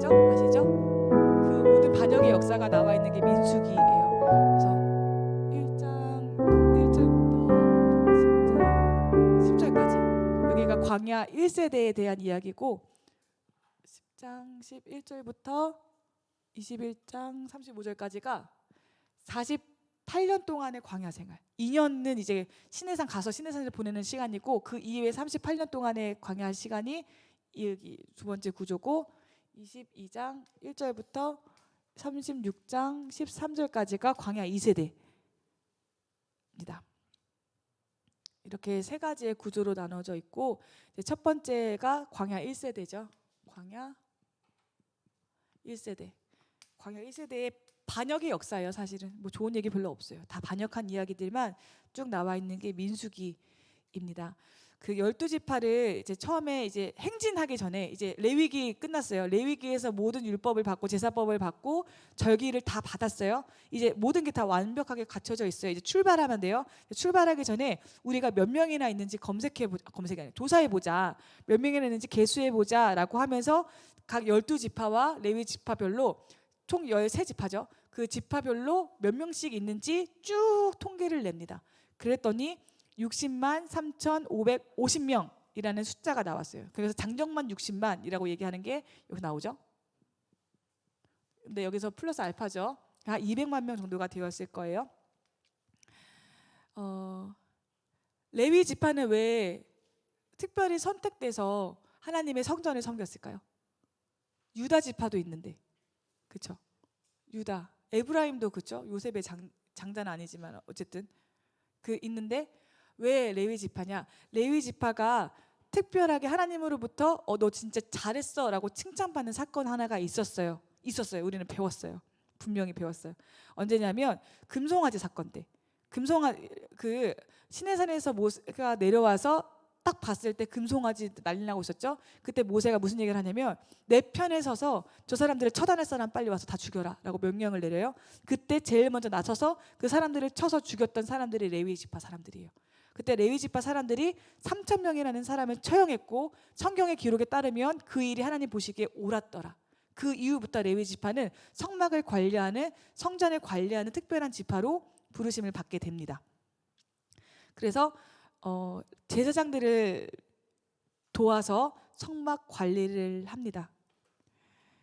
네, 이렇게 60만 명이고 나중에 얘기하겠지만 광야 2세대에서 인원을 검색해 보면, 조사해 보면 60만 명이 또 나와요. 오차 범위가 0.03 마이너스래요. 그러니까 딱 1세대 딱 죽고 2세대가 비슷한 크기의 규모로 이제 들어가게 되죠. 가나안 땅으로 들어가게 됩니다. 광야 1세대가 가나안에 들어가지 못했던 이유는 이제 나중에 이 구조 2에서 자세하게 다루겠지만 정탐꾼 12명 중에 10명이 부정적인 평가를 하죠. 부정적인 평가만 하는 게 아니라 우리가 차라리 여기서 죽었으면 좋겠다 해서 네가 말한 거 그대로 내가 이루어 줄 거야. 네가 말한 대로 내가 이루어 줄 거야 라고 하나님 말씀하시고 진짜로 말한 대로 그 사람들이 다 광야에서 죽습니다. 그래서 38년이 필요했던 거예요. 이 사람들이 다 죽을 때까지. 안 그러면 11일 만에 슝 들어갈 수 있는 거리였는데 그렇게 갈 수 있었는데 괜히 정탐꾼을 꾸린 것도 하나님의 명령이었을까요? 아니에요. 정탐도 사람들이 모세한테 찾아와가지고 저기 들어가야 되는데 하나님 주신 땅이랬는데 우리가 먼저 보고 전략을 좀 짭시다 하고 모세한테 허락 맡으러 와요. 그 모세가 그래 그러면 허락해 주마 해서 보내게 되거든요. 정탐꾼도. 그러니까 정탐 자체도 하나님의 뜻이 아니었어요. 그리고 게다가 이제 악평을 했으니까 당연히 하나님 보시기에 악한 행동이었죠. 그런데 여호수아와 갈렙, 에브라임 지파와 유다 지파 사람인 여호수아와 갈렙만 그거 아니다. 하나님이 우리를 이끌어 가실 것이다 라고 얘기해서 1세대 중에 2사람만 들어가게 됩니다. 말 진짜 조심해야 되는 것 같아요. 너무 무섭죠? 내가 말한 대로 이루어 준다는 그 말이. 근데 또 반대로 생각하면 너무너무 좋으신 하나님. 내가 믿음의 말을 선포한 대로 내 인생에 또 이루어 주신 하나님이시니까 말은 되게 영적인 일이 맞죠. 그래서 말 조심하셔야 됩니다. 반드시 절대로 어떤 말도 생각하고 하셔야 됩니다. 네, 잠깐 얘기한 것처럼 하나님께서 정탐꾼이 이제 악평하고 그 악평을 들었던 이스라엘 백성들이 막 통곡하면서 막 울면서 왜 우리를 끄집어냈냐, 우리 차라리 광야에서 죽겠다 이렇게 얘기하고, 그 얘기를 듣고 네가 그 광야에서 죽을 거야 라고 얘기하시는데, 38년이라는 시간은 플러스 2에서 40이죠.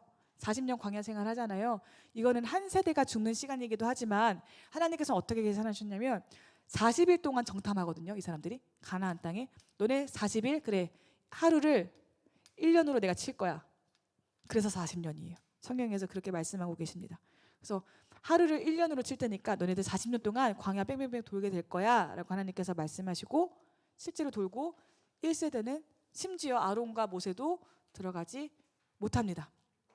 이렇게 이때 정탐 이야기는 여기에요. 어쨌든 이때 이 정도의 인원이 있다는 것을 이 사람들이 계수한 다음에 바로 이제 그 큰 200만 명의 이제 큰 진이 움직이기 시작합니다. 그러면서 딱 3일길 가요. 3일길을 다 같이 움직이고 나서 제일 첫 번째 기록되는 사건이 11장 1절이거든요. 11장 1절 보시면 여호와께서 들으시기에 백성이 악한 말로 원망하며 여호와께서 들으시고 진노하사 여호와의 불을 그들 중에 붙여서 진영 끝을 사르게 하시매. 인구조사하고 딱 3일 가고 나서 제일 첫 번째 있었던 사건이 반역, 첫 번째 반역 사건입니다. 어떤 불평을 했는지는 여기는 나와 있지 않아요. 어떤 악한 말을 했는지 모르겠어요. 그런데 그게 들으시기에 악했고 하나님께서 진영 끝을 사르십니다. 불을 어떻게 이렇게 사르셨겠죠? 그래서 이걸 보고 모세가 중보기도 하죠. 얼른 엎드려서 하나님 앞에 용서해달라고 구한 다음에 모세의 중보기도를 들으시고 그치십니다. 제가 이런 경험을 한 적이 있어요. 저 성격이 좋지 않거든요. 제가 성격이 그렇게 좋지가 않아요. 제가 20대 때는 더 안 좋았어요. 진짜 막 되게 들이받는 성격이어서 엄청 들이받았어요. 제가 그래서 광진 목사님을 여러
백성이 죄짓고 모세가 덮어요. 이스라엘의 죄짓고 모세는 덮어요. 그런데 하나님은 그걸 다 쌓고 계세요. 그래서 민수기 14장에서 나오는 것처럼 말 조심하라고. 절대로 죄짓지 말라고. 사람은 우리를 용서해 줄 수 있어요. 사람은 내가 아프고 말지 뭐 할 수 있어요. 그런데 하나님은 다 들으세요. 그러니까 절대로 특히 주의 종한테 절대로 그러시면 안 됩니다. 그래서 3일 만에 바로 반역해요. 그리고 나서 이렇게 1절부터 3절까지가 반역 이야기거든요. 그런데 또 4절에 보면 또 반역이에요. 4절부터 쭉 이어나오는 이야기가 뭐냐면 이제는 만나에 대해서 불만하기 시작해요. 하나님께서 너 배고프니까 내가 이제 만나 줄게 해서 처음에는 이거 되게 신기하다, 이거 만나, 이거 뭐냐 이렇게 하면서 맛있게 먹다가 이게 점점 싫어지는 거예요. 지겨워지는 거죠. 그래서 이 사람들이 어떤 말을 하냐면 나 이집트로 돌아가고 싶다라고 얘기해요. 보세요. 이집트로 들어가고 싶다라고 하는 게 뭐냐면 5절에 우리가 애굽에 있을 때에는 값없이 생선과 오이와 참외와 부추와 파와 마늘을 먹은 것이 생각나거늘. 얘네 그거였을 텐데, 노예였을 텐데 진짜 이렇게 먹었을까? 그러니까 미화되는 거예요. 우리가 애굽에 있을 때에는 값없이 생선과 오이와 참외 다 계속 먹었다는 거 얘기하고, 우리의 기력이 다하여 이 만나 외에는 보이는 것이 아무것도 없도다 하니 만나는 가시와 같고 모양은 진주와 같은 것이다. 이거 보면서 이거 싫다, 나 이거 먹고 싶지 않다, 이 얘기 막 불평불만하는 거죠. 이집트에 대해서 미화된 기억을 가지고 그때 좋았는데 자기가 그렇게 지푸라기 짚어가지고 막 이렇게 벽돌 쌓았던 거 기억도 못하고 아 나 그때 마늘 먹었는데 나 그때 부추 먹었는데 이런 얘기만 하고 있는 거예요. 그러니까 하나님이 메추라기를 보내주십니다. 우리 하나님 니네 고기 먹고 싶다고? 알겠어 메추라기 보내줄게 라고 메추라기로 덮어버리세요.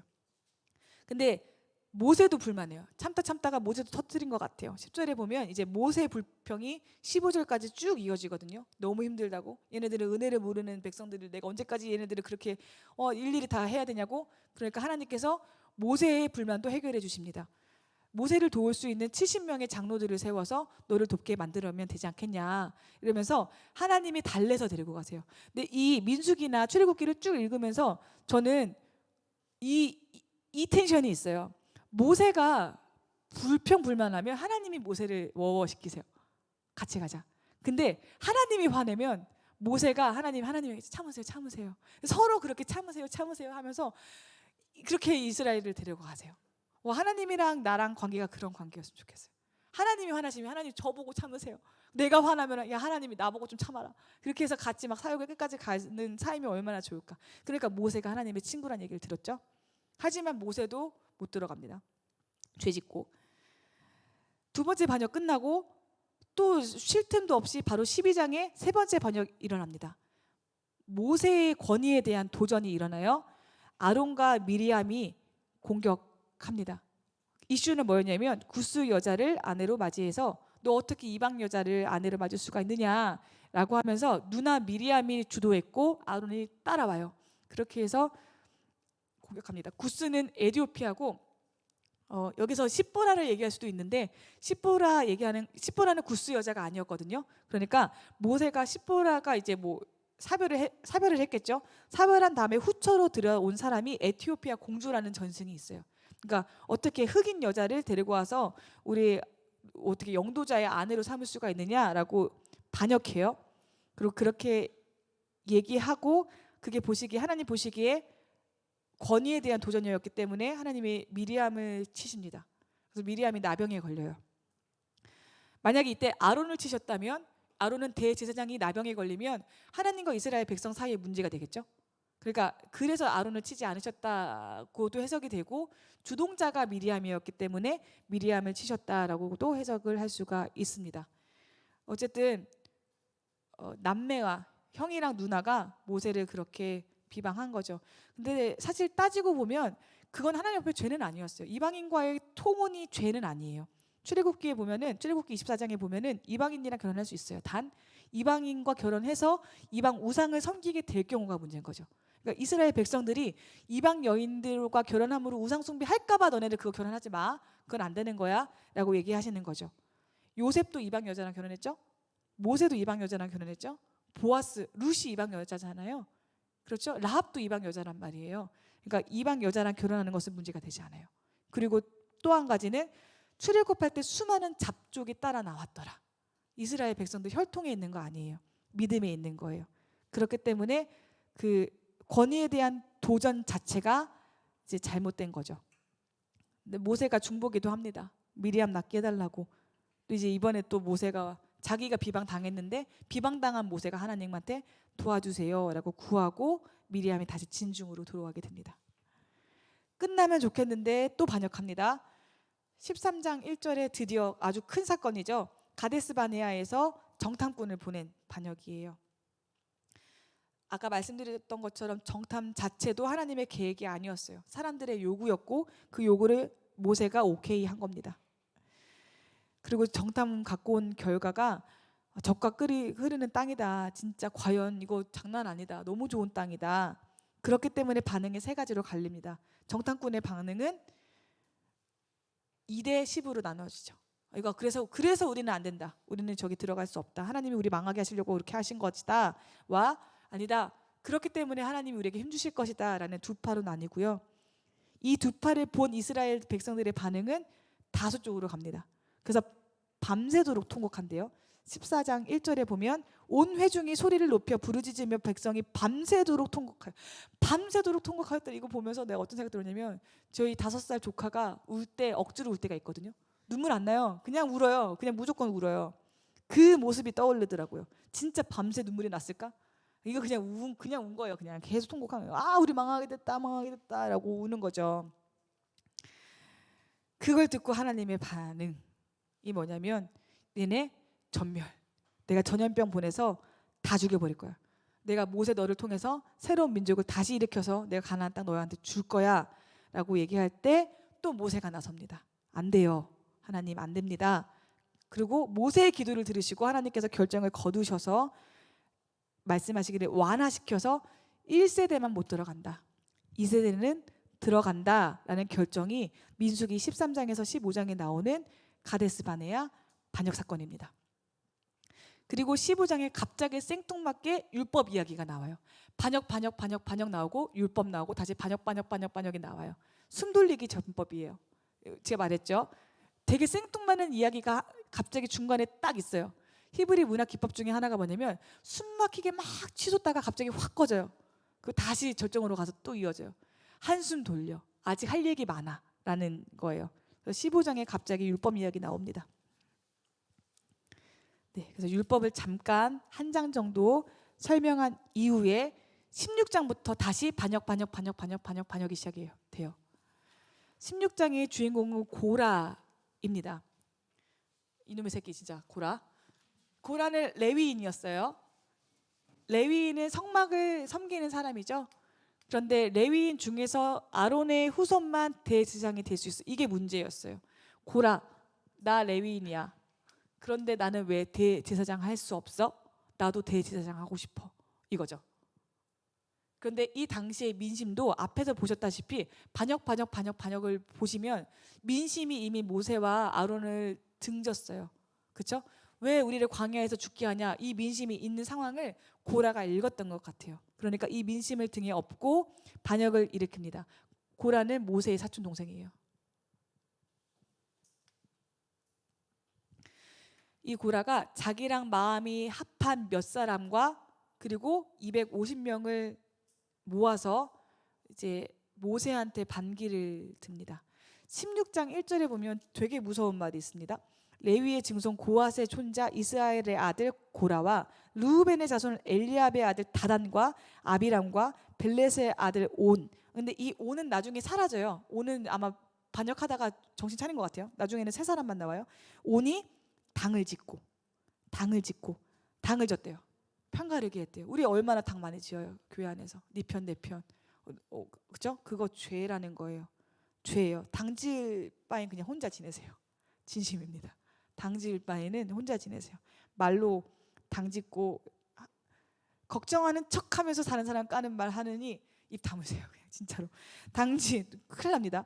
당 짓지 마세요. 고라가 당을 지었대요. 그리고 그게 하나님 보시기에 악한 일이 됩니다. 그래서 근데 얘네들은 아주 뻔뻔해요. 나도 레위인이다. 나도 대제사장 하고 싶다. 왜 니네만 이거 하냐? 나도 좋은 거 시켜달라. 이렇게 해서 모세한테 달려가죠. 그리고 이 당듣는 사람이 하는 얘기가 뭐냐면 16장 13절 한번 보시겠어요? 해서는 안 될 말까지 합니다. 13절 네가 우리를 적과 꿀이 흐르는 땅에서 끌어내어. 이해되세요? 그러니까 모세가 우리를 이스라엘 백성을 적과 꿀이 흐르는 땅에서 이끌어냈대요. 거기로 가자고 데리고 온 게 아니라 적과 꿀이 흐르는 땅에서 이끌어냈대. 그거 어디예요? 이집트. 그러니까 하나님이 너 적과 꿀이 흐르는 땅 가나안으로 갈 거야라는 그 말을 그대로 이집트에 적용을 시켜버려요. 이집트에서 너를 끌어내서 지금 고생시키고 있는 거잖아. 너 진짜 우리한테 왕이 되려고 그러냐? 네가 무슨 권위로 그렇게 하냐? 이렇게 해서 계속 시비를 거는 거죠. 그리고 모세는 반역자들을 성막 앞으로 불러서 하나님이 누구의 편인지 한번 대보자라고 이야기합니다. 그래서 다 향로 갖고 와봐라. 그래서 이 향로에서 하나님이 불을 붙이시고 향을 내시는 그 사람이 진짜다라고 하시고 당연히 하나님은 아론에게 편을 들어주시죠. 모세와 아론에게 편을 들어주십니다. 그리고 모세는 이제 이스라엘 백성들한테 이제부터 고라와 반역자 주변에 있지 마. 다 떨어져. 다 도망가라고 하고 그 사람들만 가운데 멀뚱하게 서게 돼요. 그 다음에 하나님께서 땅을 벌려서 그 사람들을 바로 수올로 집어삼켜 버리십니다. 수올에 넣어 버리십니다.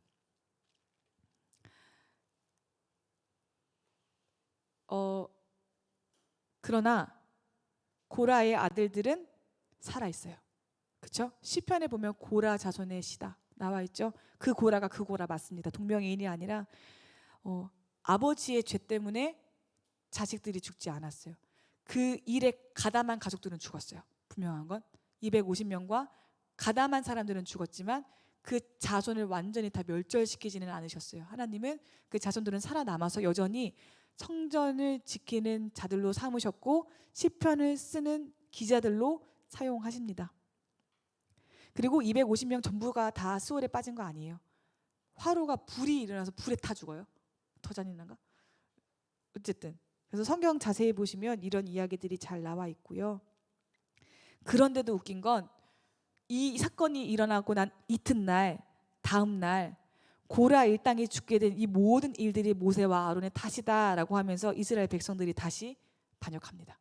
이걸 보고 나서도 자기 눈으로 보고 나서도 그래서 하나님 못 참으시고 전염병을 돌게 하셔서 사람들이 막 죽어가기 시작해요. 막 죽어가기 시작해요. 그때 모세가 아론한테 명하죠. 빨리 향료 들고 가서 산자와 죽은 자 사이에 서라. 그러면 그 노구에 아론이 막 뛰어가서 전염병이 막 퍼지고 있는 그 사이에 딱 향로를 들고 섭니다. 그리고 여기에서 죽음이 끝나요. 산자와 죽은 자 사이에 하나님의 말씀을 가지고 있는 대제사장인 서니까 죽음이 멈추게 됩니다.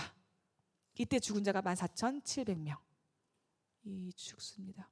그리고 우리가 자세히 안 봤지만 레위기에 보면은 이 대제사장이 부정하게 되는 것 중에 하나가 시체를 닿을 때거든요. 절대 이 대제사장은 어떠한 장례식장에도 참석하면 안 돼요. 그 정도로 거룩해야 돼요. 그러면 자기의 존폐 위기를 안고 있음에도 불구하고 죽음 앞에 서는 거죠. 자기의 모든 걸 걸고 선 거예요. 이 아론은.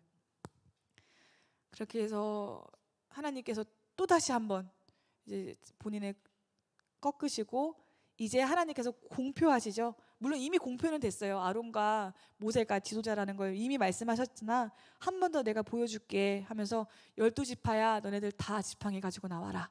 그리고 나도 아론도 레위 지파를 대표해서 지팡이 12개를 이렇게 놉니다. 그리고 여기서 쌍난 지팡이가 이제 하나님이 선택한 지파야 했을 때 아론의 쌍난 지팡이 이때 핀 꽃이 아몬드 꽃이래요. 아몬드. 근데 이 아몬드를 뜻하는 히브리어 단어가 샤케드예요. 샤케드 혹은 쉐케드. 이 샤케드의 뜻은 보호하다, 지켜주다라는 의미가 있습니다. 하나님께서 아론을 지키시는 것도 맞고 아론의 지팡이가 이스라엘 백성들을 지킨다는 의미도 되겠죠. 그렇게 하고 저 진짜 이제 말 빨리 할 거예요.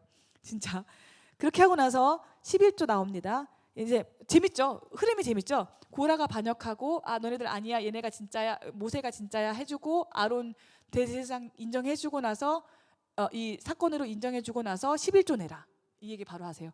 11조는 레위지파 사람들을 먹여 살리는 수단이고 동시에 가난하고 병든 고아와 가부와 나그네를 먹이기 위한 구제 헌금이었어요. 그래서 너네들 11조 반드시 내야 해. 왜냐하면 레위 사람들은 땅을 받지 않았으니까 너네가 이거를 해야 된다라고 그 얘기까지. 그러니까 하나님이 권위만 보장해 주는 게 아니라 삶까지도 계속 보장해 주시고 계시는 모습을 우리가 볼 수가 있습니다. 또 반역이에요. 또 반역. 이렇게 해서 지금 고라 난리 났죠. 그 다음에 또 반역하는데 지금 20장부터 25장까지가 광야 생활의 90% 이상을 차지하는 이야기인데 굉장히 뭔가 삭삭삭삭 지나가요. 그러니까 성경은 이 기간에 대해서 거의 침묵하세요. 근데 거의 침묵하고 많이 얘기 안 하시는데도 불구하고 다 반역 얘기입니다.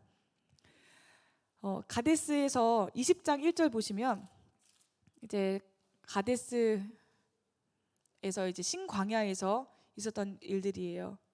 미리암이 죽습니다. 미리암은 여선지자였어요. 어쨌든 선지자였습니다. 그 여선지자가 죽어요. 출애굽 40년 1월에. 그러니까 광야에서의 시간이 40년이면 40년 1월이면 조금 있으면 가나안에 들어가는 시점이죠. 근데 그때 미리암이 죽어요. 그리고 이제 이 텍스트에서 모세와 아론이 가나안에 입성하지 못하는 이유가 나옵니다. 모세가 왜 못 들어갔죠? 반석을 두 번 쳐서 보시면 하나님께서 반석을 향하여 명하라라고 말씀하세요. 말하라. 근데 말을 이렇게 한 거지. 이렇게 한 거죠. 그래서 너 이거 죄야. 하나님께서 그걸 죄로 보시고 너 못 들어간다라고 얘기하세요. 첫 번째는 물을 달라고 요구하는 이스라엘의 요구는 정당한 요구였어요. 황야에서 살려면 당연히 물이 있어야지. 당연한 거였는데 그거에 대해서 괜히 모세가 기분이 나빴나 봐요. 괜히 빡쳐가지고 네 물 달라고 했어? 이러면서 두 번을 치면서 이게 두 번 친 것 때문에 못 들어가는데 저는 이 부분을 묵상하면서 와, 하나님이랑 가까운 사람에게 되어지는 거룩의 기준은 진짜 높구나. 그렇죠? 우리 애들한테 하는 하나님이 되시는 죄와 거룩의 기준과 청년들한테 되는 죄와 거룩의 기준과 주의 종들한테 대하는 죄의 기준은 다르구나. 두 번 쳤다고 못 들어갈 정도면 와, 이거 억울도 하겠다. 그래서 나중에 모세가 신명기 마지막에서는 저 들어가면 안 돼요. 한 번 더 쫄라요 하나님한테. 근데 하나님이 안 된다 말씀하세요. 너 안 돼. 두 번 쳤잖아. 이렇게 말씀하시면서 그 이야기를 듣고 아론이 죽습니다. 아론이 죽고 그 다음에 21장 1절에서 3절에서 호르마에서 승리가 잠깐 나오는데 아마 이 전쟁에서 승리한 세대는 광야 2세대겠죠. 40년이 지났으니까 1세대가 살아남아 있다 하더라도 이 사람들은 꼬꼬 할아버지들이었을 거예요. 못 싸웠을 거예요. 2세대가 전쟁에서 이겼음에도 불구하고 또 얼마 안 돼서 또 불만을 토로합니다. 아, 진짜 너무 지겹죠. 2세대가 불만을 해요. 이번에는 하나님께 직접적으로 불만하기 시작합니다. 여태까지는 모세와 아론을 통해서 뭔가 불만을 토로했다면 이제는 모세와 하나님께 불평하여 이르는 게 뭐냐면 이 하찮은 음식 만나를 두고 이거밖에 안 주셨어요? 하나님 나한테 은혜 주셨는데 이거밖에 안 주셨어요? 라고 얘기하는 거죠. 그래서 아주 유명한 사건, 하나님이 불뱀을 보내셔서 물게 하셨습니다. 그리고 노뱀을 만들어 들어서 장대에 달아놓은 걸 보기만 하면 넌 낫게 될 거야. 예수 그리스도시죠. 요한복음 3장 14절에서 15절 노뱀과 같이 장대 들리는 얘기를 직접 하시죠. 예수님께서. 네, 이 사건이 있고 그 다음에 이제 승리하고 바산왕 옥과 헤스본 막 승리하고 자, 이 22장 피세요. 이건 너무 중요합니다. 이거는 정말 중요해요. 정말 빨리 해야지. 자, 22장 발락과 발람 사건이에요. 한번 들어보셨죠? 발락과 발람. 발락이 왕이게요, 발람이 왕이게요? 빨리 맞춰보세요. 락과 네, 이게 왕이에요. 아비멜렉 기억. 발락. 아비멜렉이 왕인 거 모르나 보다.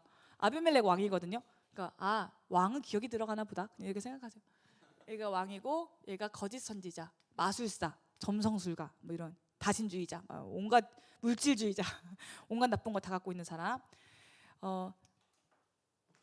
발락은 모압이에요. 모압. 그리고 얘는 미디안에 살고 있는 거짓 선지자 발람, 모압의 왕 발락. 이 둘의 사이는 좋지 않았다. 하지만 이스라엘이 다가오니까 갑자기 친해졌다. 같이 이스라엘 때리려고. 여기 사이의 거리는 650km 정도가 된대요.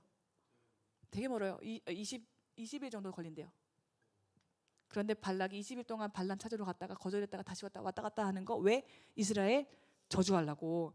발락이 쫄리는 거예요. 모압 땅, 모압의 사람들 이제 막 이스라엘 엄청나게 많은 숫자가 막 쳐들어오려고 하니까 이제 막 거절하거든요. 들어오지 마라. 우리 땅 지나가면 안 된다. 너네 전쟁차를 치르자. 나 안 살려주겠다. 막 하는데 이 발락도 그래. 우리 땅도 올 수 없어. 이 얘기 딱 해버려요. 그러면서 불안하니까 무서우니까 이 이스라엘 백성들을 저주할 수 있는 누군가를 찾아야 되는데 이 당시에 발람이라는 거짓 선지자가 굉장히 유명했나 봐요. 그러니까 이 멀리 떨어져 있는 거리에 사람들을 보내서 발람을 돈으로 주고 사가지고 데리고 와서 우리 저주 좀 해주세요라고 이야기하죠.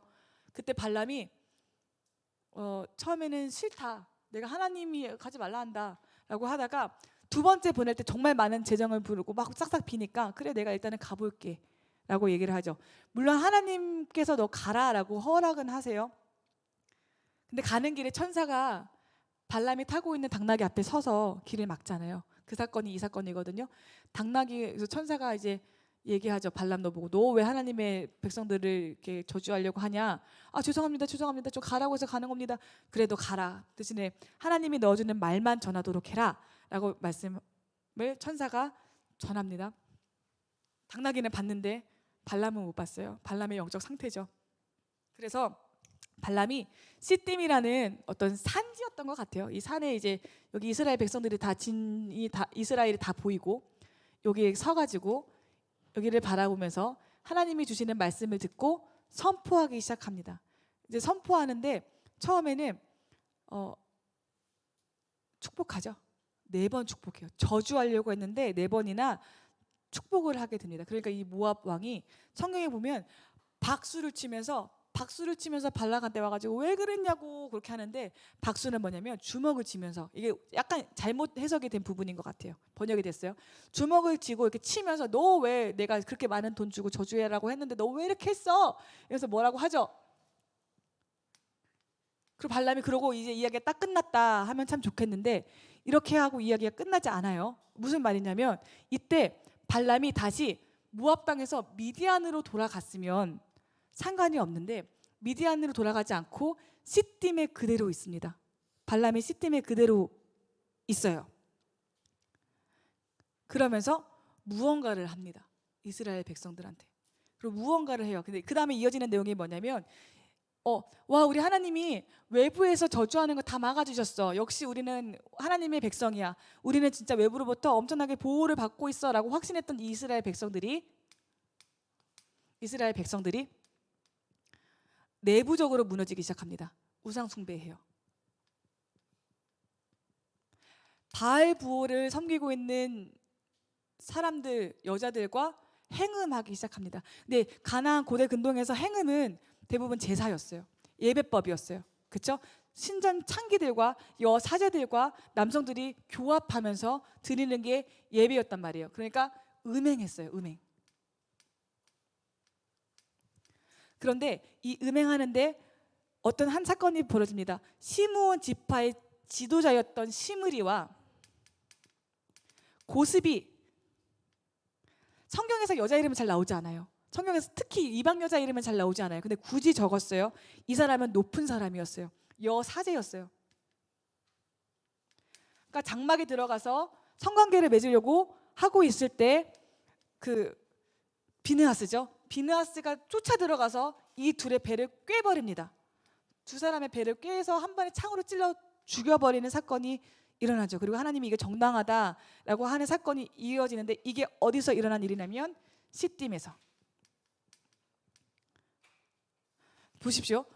시딤에서 발람이 외부적으로 저주하려고 했을 때는 저주가 먹히지 않았어요. 근데 얘가 다시 자기 미디안 땅으로 돌아가지 않고 시딤 어딘가에서 계략을 펼친 게 뭐냐면 이스라엘 내부 멸망이다. 우상 숭배를 심어야 되겠다라는 이야기를 합니다. 그리고 그 이야기가 25장 1절에서 18절까지가 시딤의 사건이고요.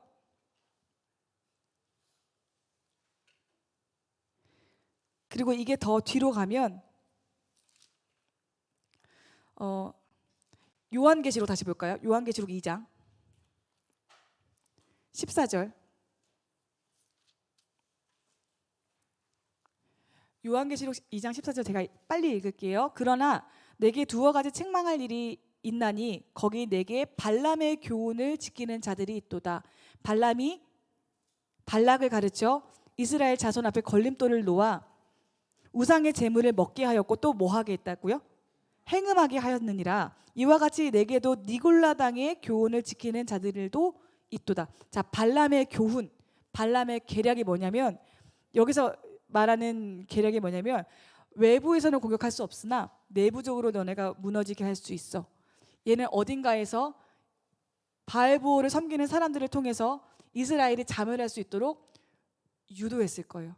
그리고 그 이야기가 계시록에 동일하게 나오고 이게 뭐냐면 니골라 당이라는 당이 너네 안에 들어와서 너네들 스스로 우상 숭배하게 할 거야. 여기서 말하는 니골라 당은 여러 가지 설이 있지만 그 중에 하나는 뭐냐면 할례파. 예수님 믿어도 할례 받아야 돼. 너 그러면 안 그러면 죽어. 야, 너 그렇게 하면 안 돼라고 우상 숭배를 하게 하는 자들이라는 말이 있어요. 7지사 중에 한 사람의 이름이 니골라인데 그 니골라가 그 니골라인지 아니면 다른 외부에서 온 니골라인지는 모르겠으나 내부적으로 망하게 하는 그 발람의 계략. 이 계략은 지금도 있습니다. 우리 아무리 신천지가 우리 공격해도 넘어지지 않아요. 아무리 그리스도가 예수님이 그리스도가 아니라고 공격해도 우리는 괜찮아요. 절대 진리는 흔들리지 않아요. 그런데 내부적으로 싸우게 해요. 내부적으로 무너지게 해요. 너는 옳고 나는 글러. 반대죠. 나는 옳고 너는 틀렸어. 이야기를 계속 하게 해요. 내부적으로 당짓게 만들어요. 그게 발람의 교훈이다. 발람은 집으로 돌아가지 않았어요. 나중에 민수기 계속 읽어보시면 그 얘기가 쭉 이어져 나옵니다. 여기까지 해야 되겠네요. 어떡하지? 신명기 해야 되는데 신명기는 영상을 찍어서 보내드리든 아니면 되시는 분들 있으면 다음 주에 모이든. 뭐가 좋으세요? 둘 다? 신명기 이거 어떡해요? 저 완전 분량 실패. 이거 표 보세요. 왜냐하면 6시에 여기 또 부묘학교가 있어서 제가 마음이 초조해서 그래요. 그 10몇 페이지입니까? 이거 표 있으세요? 네, 이거 표 보시면 증감이 별로 없어요. 0.3%네요. 0.03이 아니라.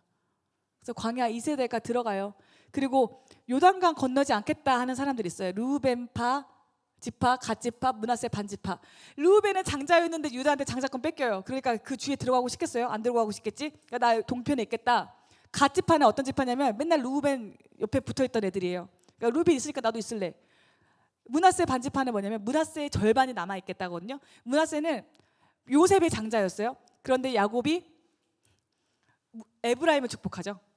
그러면서 이제 장자권 뺏겨요. 그러니까 나도 싫어. 나도 들어가고 싶지 않아. 메인에 있고 싶지 않아. 나 바깥에 있을 거야. 하는 세 지파가 요단 동편에 우리는 안 싸울 거예요. 여기가 조사원이 여기 있겠습니다 했을 때 모세가 너네 반역이다. 다 죽여버리겠다. 협박해요. 그래서 아니다. 우리 그러면 같이 싸우고 돌아오겠다. 그래서 같이 가서 싸우고 다시 요단 동편으로 돌아오는 이야기가 광야 2세대의 이야기입니다.